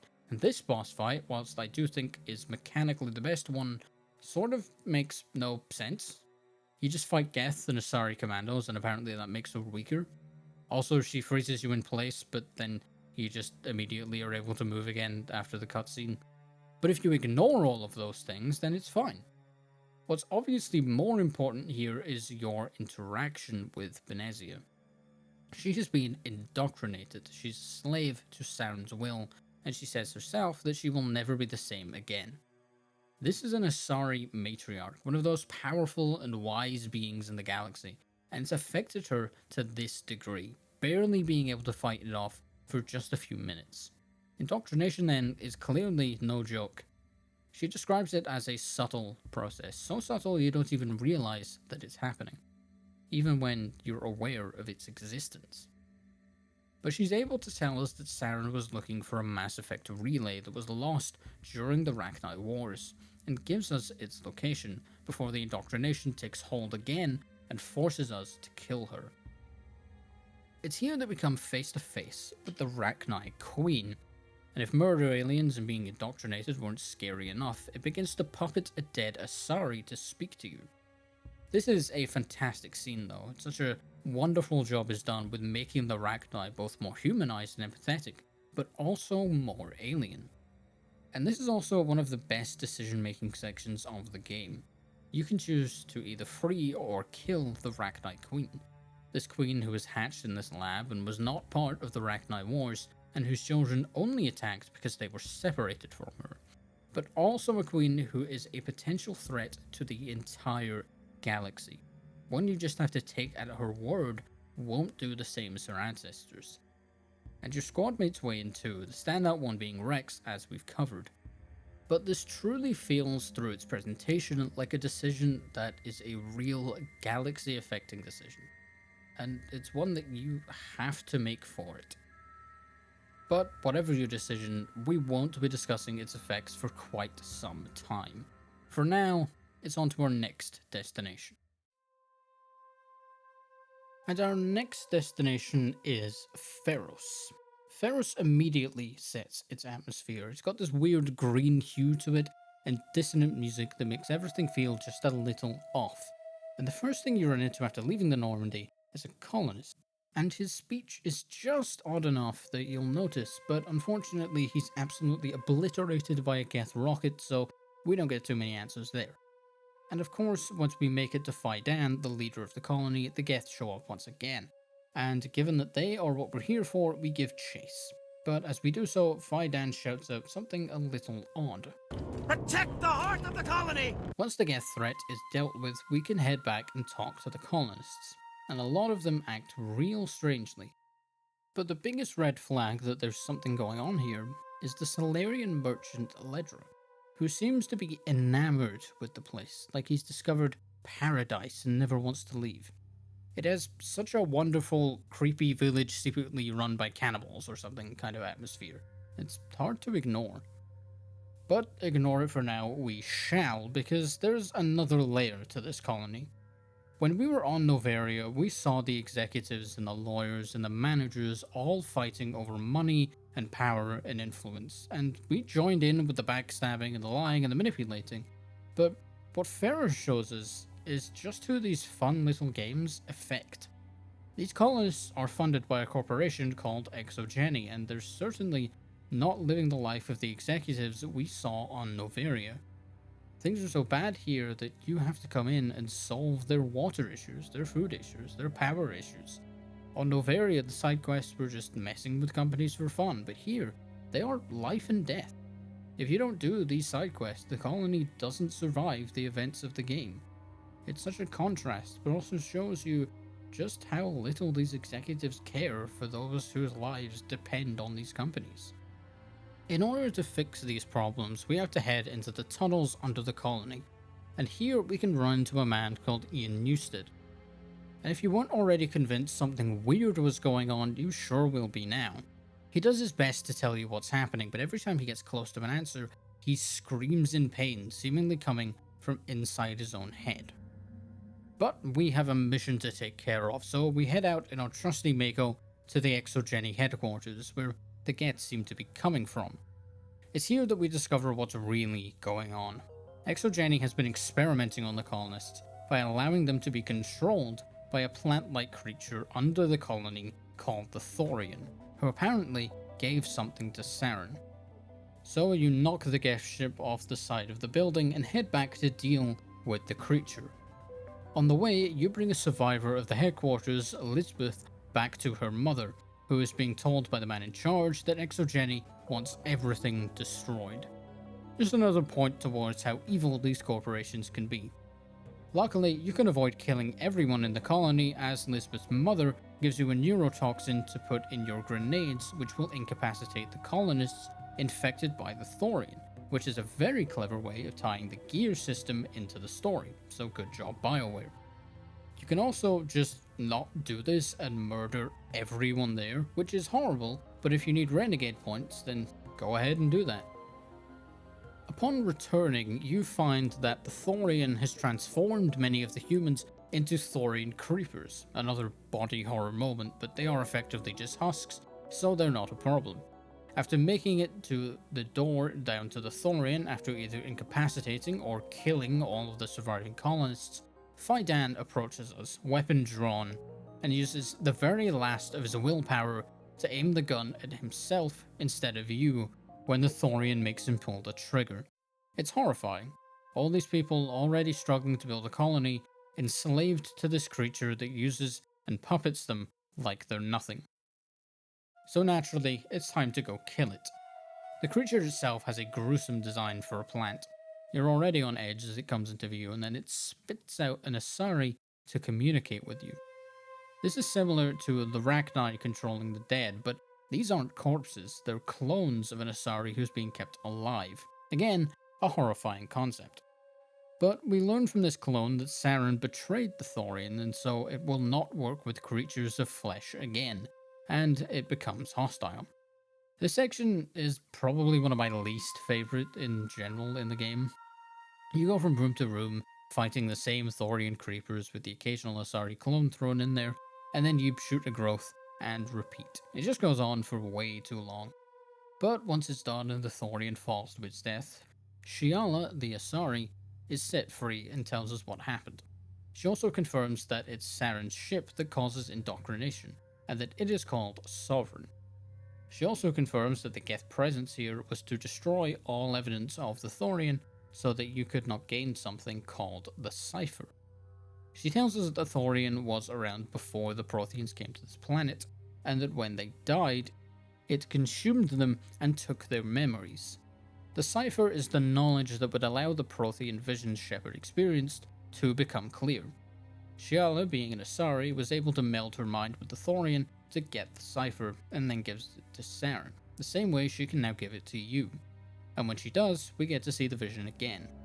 It's a vision of flesh and machinery and death and destruction, and at the end, we see Sovereign. It's once again framed with its music and sound design to be incredibly unsettling. But the vision in gaining the cipher is exhausting, so it's time to head back to the Normandy. The final thing you can do before you leave is decide Shiala's fate. Apparently, her melding with the Thorian freed her from the effects of indoctrination, which I think might be the only time that ever happens, which is interesting. But she did work with Saren, so you can kill her if that's something your Shepard would do. Upon returning to the Normandy, as we discussed previously, Liara looks into our mind and sees the vision, and is able to tell us that it's incomplete. Our only other lead at this point was from a message from the Council, saying they'd had a message on an emergency channel from one of their teams looking into Saren, and that the message came from the planet Virmire. But before we head to Virmire and the endgame, I just wanted to take a second to talk about some of the side content, and just discuss the game in general a little. Mass Effect isn't a strictly linear experience. After leaving the Citadel for the first time, you have free reign to explore the galaxy, and you very well may want to, as whilst on the Citadel there are a number of side quests you can pick up that will take you to other planets. But personally, I did save almost all of this content until after Feros. However, the game allows you to return to the Citadel at any time, and I like to do this after every main mission as new quests become available, some of which take place solely on the Citadel. One of the more interesting ones is the mission you get based on your backstory. For me, this was helping a woman who had just been rescued from Batarian slavers. It's a short mission, but the fact that she was taken during the same attack that left my Shepard an orphan, and how broken she is, really hit home, and her descriptions of her captivity are truly horrifying, further cementing the galaxy as a place that can be absolutely terrifying. But on a lighter note, one of the other recurring missions you can get on the Citadel is everyone's favourite weirdo, Conrad Werner. Conrad will show up for a conversation and then leave, so if you don't periodically return to the Citadel, then you'll miss his other interactions. But he's a super fan, and he wants to be a Spectre, and you can tell him to go away, either nicely or otherwise. But he's characterized wonderfully, being obsessed with you and saying how much his wife will love seeing photos and things of that nature. But I bring up Conrad for a reason. He is a shockingly crucial through line for the series, even with such a small presence, so we'll see him again in Mass Effect 2. But before we leave the Citadel to go planet exploring, I want to talk about both the Citadel and the Normandy, because they're characters in their own rights and in quite similar ways. Both offer a sense of safety from the galaxy. Most of the gameplay is just walking around talking to people. The Normandy especially is your home in this adventure. It has personality, a lot of which comes through via Joker's descriptions of it, but even just spending so much time there gives you a connection to it. It's absolutely not just transport, it's a member of your team. Shepard could not have done what they did without the Normandy, in the same way they couldn't without Liara or Tali. And the same is true for the Citadel, though in a much more galaxy-spanning sense. Though we'll touch on that more when we get to Ilos, and indeed the following games. And do remember that sense of safety the both of them bring when we get to those games. But let's head out into the stars in search of adventure. One of our most important missions is given to us by Admiral Hackett, who tells us to go and deal with a rogue virtual intelligence who has taken over a base on Earth's moon. Going to the moon in any game is cool, first up. Getting to see the Earth from space is something else, but the mission goes as you'd expect. You head into the same prefab layout of bases and blow things up. All very standard. But a wonderful detail is when you finally shut the VI down and it emits a message that shows up in binary and it translates as help. This is such a cool little detail in its own right, but it is shockingly relevant for later on too. But yes, as I mentioned, almost every side mission in this game uses the same prefab-like buildings, and it can start to feel a little repetitive. Obviously the game is getting to be a couple decades old now, so you can forgive it, but the technical limitations do show themselves. However, one area I think they did wonderfully in is the enemy variety, specifically with the Geth. You've got snipers and arbiters and colossi and primes and those weird jumpy annoying dudes who I don't think anyone was sad to see never return, but the variety is there, and that's great. Another thing, whilst we're on gameplay, and I don't know if this is a hot take or not, but I really like the minigames. It's just a one in this game unfortunately, but I love all of them. I also love that your squad mates get the decryption and electronic skill that let you access them. It just ties them that little bit more into the gameplay experience. One of my personal favourite side quests is where Admiral Hackett contacts you about a probe sent out into Turian space during the First Contact War, which is now emitting a return signal. This is a problem because all of these probes were armed with nuclear bombs, so you get sent to take care of it. Though I absolutely agree with Shepard that they should really have a bomb disposal expert on board. I mean, really, I know the Normandy is a stealth ship, so they have to use it, but couldn't you have just sent us a bomb disposal expert? Anyway, you head to the signal and surprise surprise, it's a trap. A trap sent by one Ilanos Haliat, the former apparent leader of the Terminus systems. He led the attack on Elysium that brought Shepard so much fame and renown. So of course he wants revenge, and tries to trap you in a cave and blow you up with a nuke. Unfortunately for him, Shepard turns out to be a master in bomb disposal, and you escape. When you emerge, you're above the camp Ilanos and his men are staying in, and they seem to have stolen your Mako. Unfortunate for them that you're in peak sniping territory. But that's part of why I love this mission so much. It adds world building, and it has great level design. They really managed to work around the technical limitations here to make things interesting, and I have to applaud that. But of course, we have to talk about the Cerberus missions. We first hear about Cerberus as a rogue alliance Black Ops division. They're getting Marines killed and going after the one person who seems to be doing anything about it, Admiral Kahoku. Kahoku gives us the location of Cerberus bases that he obtained from the Shadow Broker and says he has to go into hiding. We storm the bases, uncovering awful experiments and showing just how well connected Cerberus is. They have Arachni and even Thorian creepers. You take them out and find Kahoku dead with needle marks in his arm. You then travel to the main Cerberus facility you discovered and take that out too. I bring this up of course because this paints Cerberus as pretty concretely the villains here, and that will be incredibly relevant later on. Also, I think they're the reason behind the Arachni being on that one planet you can visit where you help the base survive, but I actually completely forgot to do that mission, so just take my word for it. Another wonderful addition to the world building are the missions where you take on biotic terrorists. We learn from Kaiden about the awful things L2 biotics have to deal with, but seeing them so desperate that they start murdering and kidnapping officials really makes it hit harder.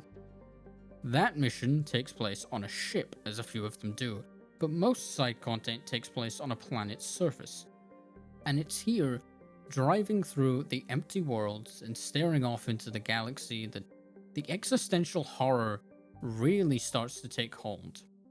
It reminds you how small you are, how insignificant in the grand scheme of things. You're alone, in a universe that truly doesn't care if you live or die.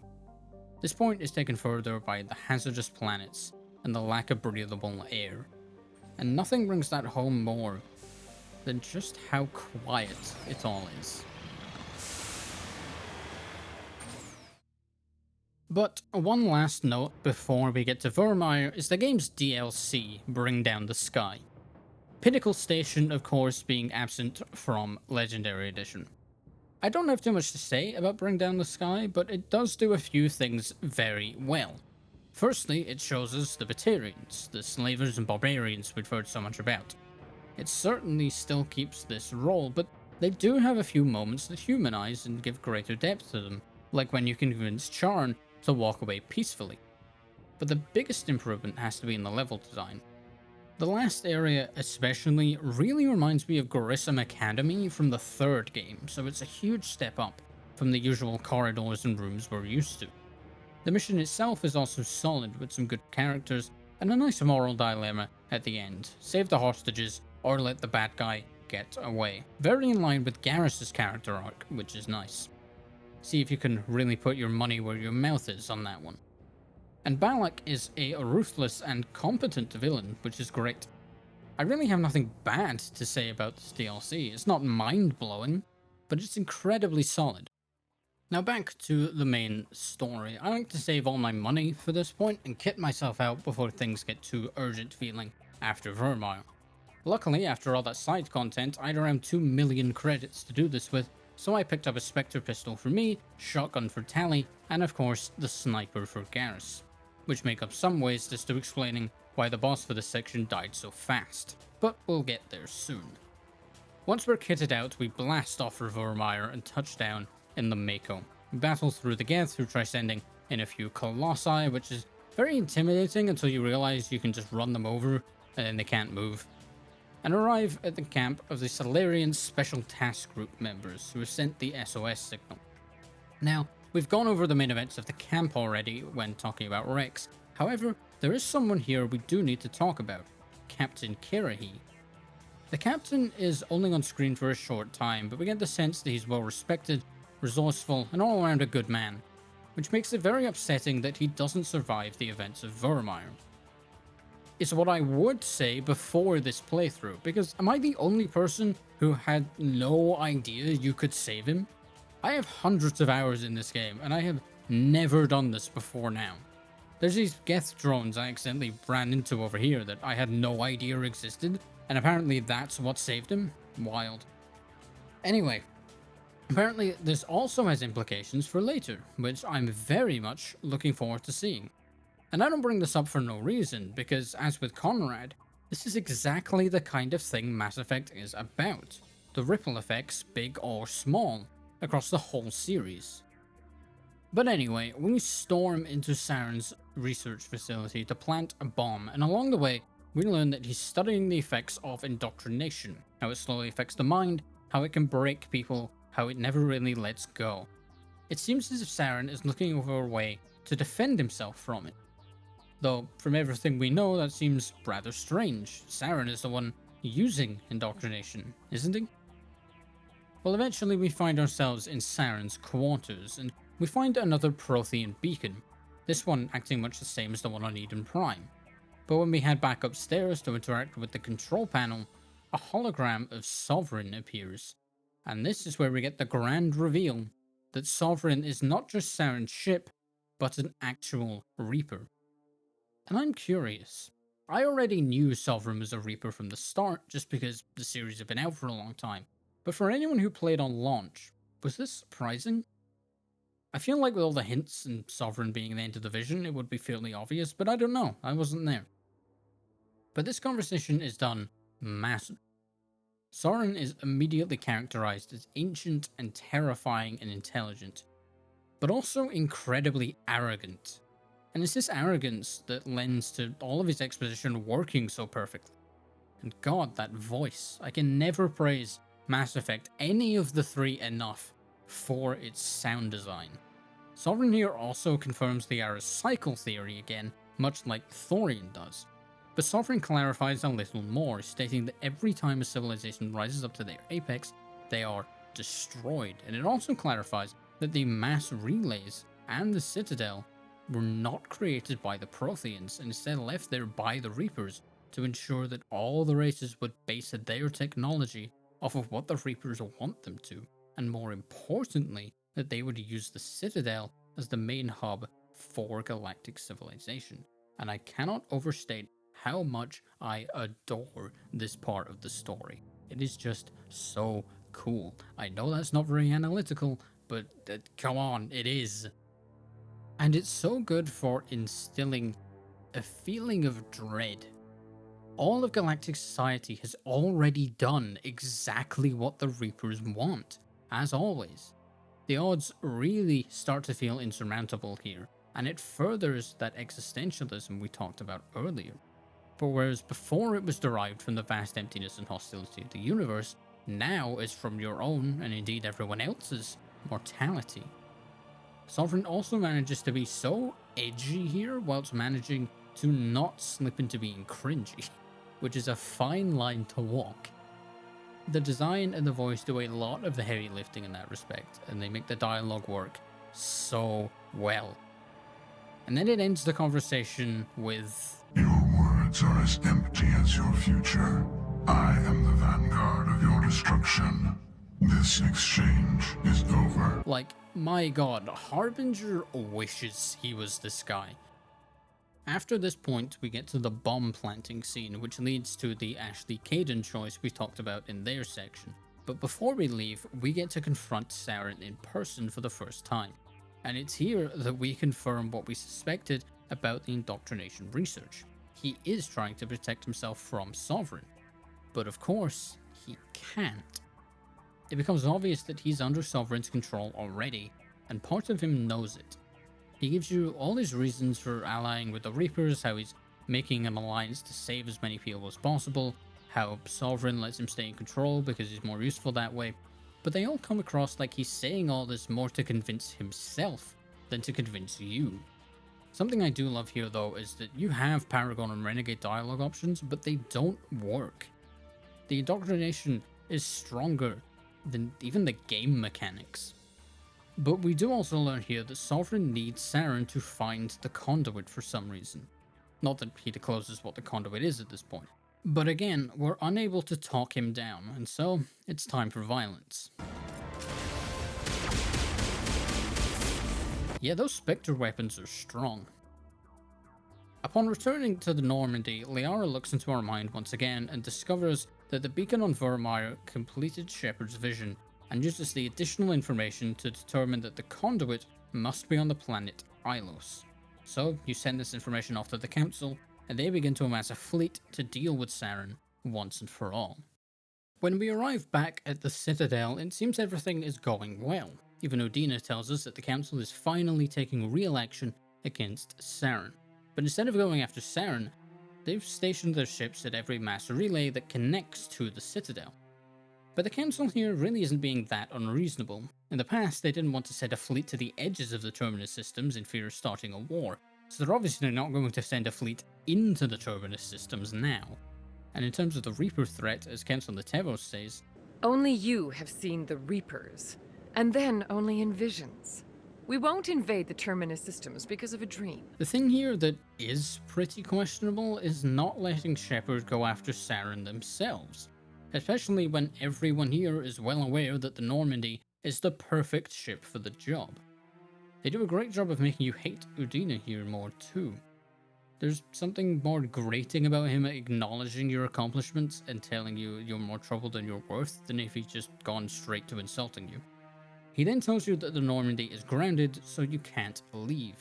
Making you at odds with both the Council and Udina at this point is a great touch considering what's coming up, especially when you can still understand at least some of the reasoning. The game then transitions to Shepard inside the Normandy. This is the first time we really get to see Shepard looking defeated. Not taken out by a gunfight or a battle, but by political red tape, just like Captain Anderson. Now, something I really appreciate about the scene is that it actually does a ton of heavy lifting for the romances in the game. I didn't mention this when we covered romance earlier because this scene can happen regardless, but if you do romance someone, then they turn up here to comfort you and to try and get you back in the game. Then they help you up and you almost kiss before Joker interrupts you. It not only helps build up to that scene I'm not allowed to talk about, but it actually shows your relationship progressing. It's nice, and I wish the game had a few more moments like that. It would have done wonders for the romances overall. But Joker wasn't interrupting for no reason. We need to go and see Captain Anderson. Anderson, unlike the Council or Udina, believes you about the Reapers and is willing to help you off the station, even at risk of being imprisoned or even killed. You have two choices here. Either Anderson can try unlocking the Normandy from the central control tower, or by breaking into Udina's office. And I think we all know what the drill is here. But now it's time for Ilos. We speed towards Saren and Joker shows his piloting prowess as we drop down in the Mako. I actually really appreciate the use of the Mako here. It's been with you the whole game. You wouldn't have been able to do what you did without it, much the same as the Normandy. It's only fitting it should get to see the end with you. Ilos is beautifully done. It's the culmination point of the game and it brings together so much. It's the best level design of all the main explorable planets and uses that level design to really lean into its horror aspects once again. Not only are you walking through the ruins of a dead civilization, but there's also these statues dotted around the place. I don't know if these were intended to be the original Prothean design or not, but they do really remind me, once again, using Alien as a comparison, of the Engineer. After making our way through the ruins, we come across a hologram that only Shepard can understand thanks to the cipher. This hologram delivers a broken, desperate message. It tells the remaining living Protheans to take refuge in the archives with the Conduit as a final act of desperation against a foe that cannot be stopped. The final message of a race knowing they were doomed to extinction, screaming out into the stars, hoping beyond hope for one last chance. As we make our way into the archives, you discover that the walls are lined with defunct stasis pods. We are surrounded by the dead of a civilization far greater than ours, who fought the same foe and lost. As we continue through the facility, we are stopped by an energy field and forced into a side passage. And it is here we find Vigil. Vigil is a Prothean virtual intelligence, and this is where Ilos not only brings together the game's themes and story, but its plot too. It is here that we learn that the Citadel, a place that gameplay-wise has almost always meant safety, is a trap. It acts as a secret relay that links to the point in space where the Reapers await to invade. This is the fate that befell the Protheans. The heart of their civilization was taken out instantly. They achieved this through sending an activation signal to the Keepers, the docile, harmless creatures that no one ever pays any attention to. And with the Citadel under Reaper control, they have access to all the information the government kept there, every recorded homeworld, settlement, birth record, and any other data they might need. And it's here that we find out what the Conduit really is. The few Protheans hidden on the secret Ilos facility, in one last act of defiance, created their own mass relay, one that would take them directly onto the Citadel. They managed to change the nature of the activation signal, stopping the Keepers from being told to open the Citadel relay to the Reapers, trapping themselves to die on the Citadel in the process. The Protheans, the ones who have been helping you through this entire journey, are the ones who sacrificed themselves to make it possible to begin with. There is, however, something we do not get answers on: who the Reapers are, where they came from, or why they do what they do. And that's brilliant. Being told that information now wouldn't add anything. It would only make the Reapers a less terrifying presence. You might remember earlier on where I was praising the Codex for having everything recorded, and I can imagine there was some debate internally on whether or not it would fit for the Reapers to remain a mystery in a world there that exists. But the Reaper story doesn't end here. We won't learn who they really are for a long time, and when we do, we'll discuss how well it's handled. But I think not including that information here was absolutely the correct decision. But now we know that Saren plans on using the Conduit to get onto the Citadel and take control of it, allowing Sovereign to open the relay. We charge forward through the Geth, and eventually the Conduit comes into view. But before we can continue, we're treated to a glorious cutscene. Sovereign arrives at the Citadel with a fleet of Geth ships, who immediately open fire, tearing through the prepared Citadel defenses, and Saren is already on board. The cutscene ends, and we have 40 seconds to make it to the Conduit. And, well, this is where I need to admit something really stupid. The first time I played this, I got all the way here without the Mako. And you cannot make it down there in time without it, and I had to go all the way back to the start of Ilos to fix it and replay the entire thing. Anyway, We speed towards the conduit, the Geth barely a consideration, and we just make it in time to see the Mako get catapulted across the galaxy and towards the end. We crash onto the Citadel through that not at all suspicious statue we saw earlier. In all seriousness though, I love that this has just always been here the entire time you've been looking for the conduit. It's just been sitting here under your nose the entire time. But there's not much time for sightseeing. The Citadel is in flames and the Geth are waiting to stop you. After we fought our way through them, we see Saren closing the station's arms. As this is happening, we see Sovereign flying in as the Turian ships attempt to stop him. We know the Turians have the strongest military of all the Council races. So to see Sovereign not even slow down as it just barrels through them shows just how formidable it is. And then we see Sovereign enter the Citadel as the arms close behind it. The presentation here is gorgeous, and I want to finally talk about Sovereign's design here.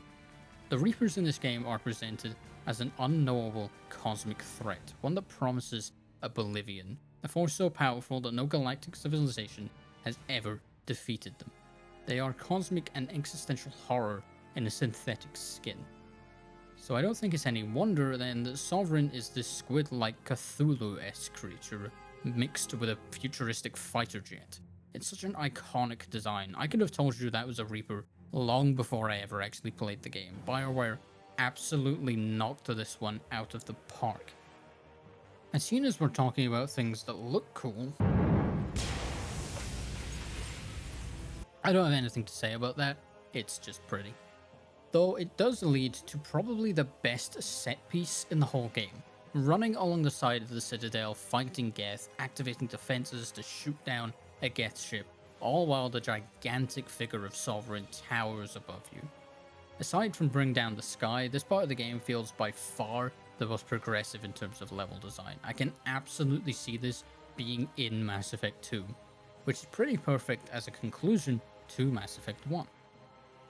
We fight our way into Citadel Tower, the place where our journey as a Spectre began, and finally we get to confront Saren. Saren reveals that since Virmire, he's been given implants from Sovereign. He says they're to strengthen his resolve, but are obviously just another way for Sovereign to control him. I do find this funny though. The relationship is symbiotic, organic and machine, intertwined, a union of flesh and steel. The strengths of both, the weaknesses of neither. I am a vision of the future, Shepard, the evolution of all organic life. Just like Virmire, we have the option for Paragon or Renegade responses here. But this time, when we start getting through to him at all, the implants kick in. Saren knows he'll never be himself again, just like Benezia. And so, if you do the final option, it ends like this. Goodbye, Shepard. Thank you. If you don't do this, then it's more or less a repeat of Virmire here, except that you actually managed to kill him. But once again, it goes to show just how powerful indoctrination is. You then use a file you were given by Vigil back on Ilos to take control of the Citadel yourself, and you're able to talk to Joker, who's at a mass relay with Admiral Hackett's 5th Fleet. And this is where I want to bring up a small issue with how the game handles scenes like this. You have a choice between sending the fleet to save the Destiny Ascension and the Council, or saving the fleet to go after Sovereign, which will lead to the Council's death, as well as everyone else aboard the ship. When you have choices like this in this game, your squad mates will often chip in with their perspectives. The reason I ever included any of this in their dedicated sections, however, is that they can feel very out of character sometimes. The game makes one character take one stance and the other take the opposite stance. This makes sense to help the player come to a decision, but it can make for some odd moments. I can see Wrex advocating for you to let the Council die, or Ashley, or even potentially Liara, but Tali? It just doesn't feel right. It's a small complaint, really, but the characters are so incredibly important to the entire Mass Effect franchise that it does stick out. But the choice to save the Council is important, not just in the context of the plot of the games, but thematically. I've talked about Mass Effect 1 having this through line of humanity finding its place, and here you decide what you want that place to be. Are you going to be a part of the galactic community, or put humanity before the other races? Serve its interests above all others. And sure, you can look at it from a purely tactical option too, but that's why the middle option is here, the neutral. You're doing the same as the renegade choice, just ignoring the responsibility that comes with it. But regardless of your choice, the fleet shows up, you open the arms, and they fly in to defeat Sovereign. But Sovereign, knowing you're now in control of the station, uses Saren's implants to puppet his corpse, twisting it into a horrific new form. Unfortunately, they chose to make him the same enemy type as the Geth Ghosts, the one who's crawl and jump around, so the fight ends up being more annoying than anything else. But once he's at half health, you get this incredible visual of the fleet firing on Sovereign as it tears through them. And that's where I got my first and only crash of the entire playthrough. We managed to defeat Sovereign as it controls Saren, and this disrupts the Reaper above, causing its shield to fail, and for it to fall, paving the way for Joker to fly in and deliver the final strike. And now we come to the last few minutes of the game. And this section really shows the consequences of your choice earlier. If you allowed the council to live, then they thank you and offer humanity a seat on the council, and you get to put in your recommendation on who should fill it. And based on what I said about Anderson earlier on, it seems like a no-brainer. Plus, you know, Udina sucks, but humanity is finally a part of the council, where it has been striving to be the whole game. The other version of events here is very different, however. With the council gone, humanity essentially just takes over. And you can just feel how happy Udina is about it, proving just how opportunistic he is. Humanity has become the bully the other races already believed it was, and now it's in charge and there's nothing they can do about it. But that's where we end things. Mass Effect 1 is often looked at as the weakest of the trilogy. It's clunky, and the technical limitations are glaring at times, even in this version. But I adore this game. The story, the theming, the world building, the characters, it's so enthralling. And the fact that it manages to be so recognizably sci-fi and yet so effortlessly carves out its own identity through music and sound and visual design, it absolutely deserves its reputation as a groundbreaking sci-fi RPG. But of course, whilst it cemented Mass Effect as an incredible universe, it's the second game that captured so many people's hearts. But just how well does it really hold up? Okay, that is part 1 done. I do hope you enjoyed. This is pretty new territory for me.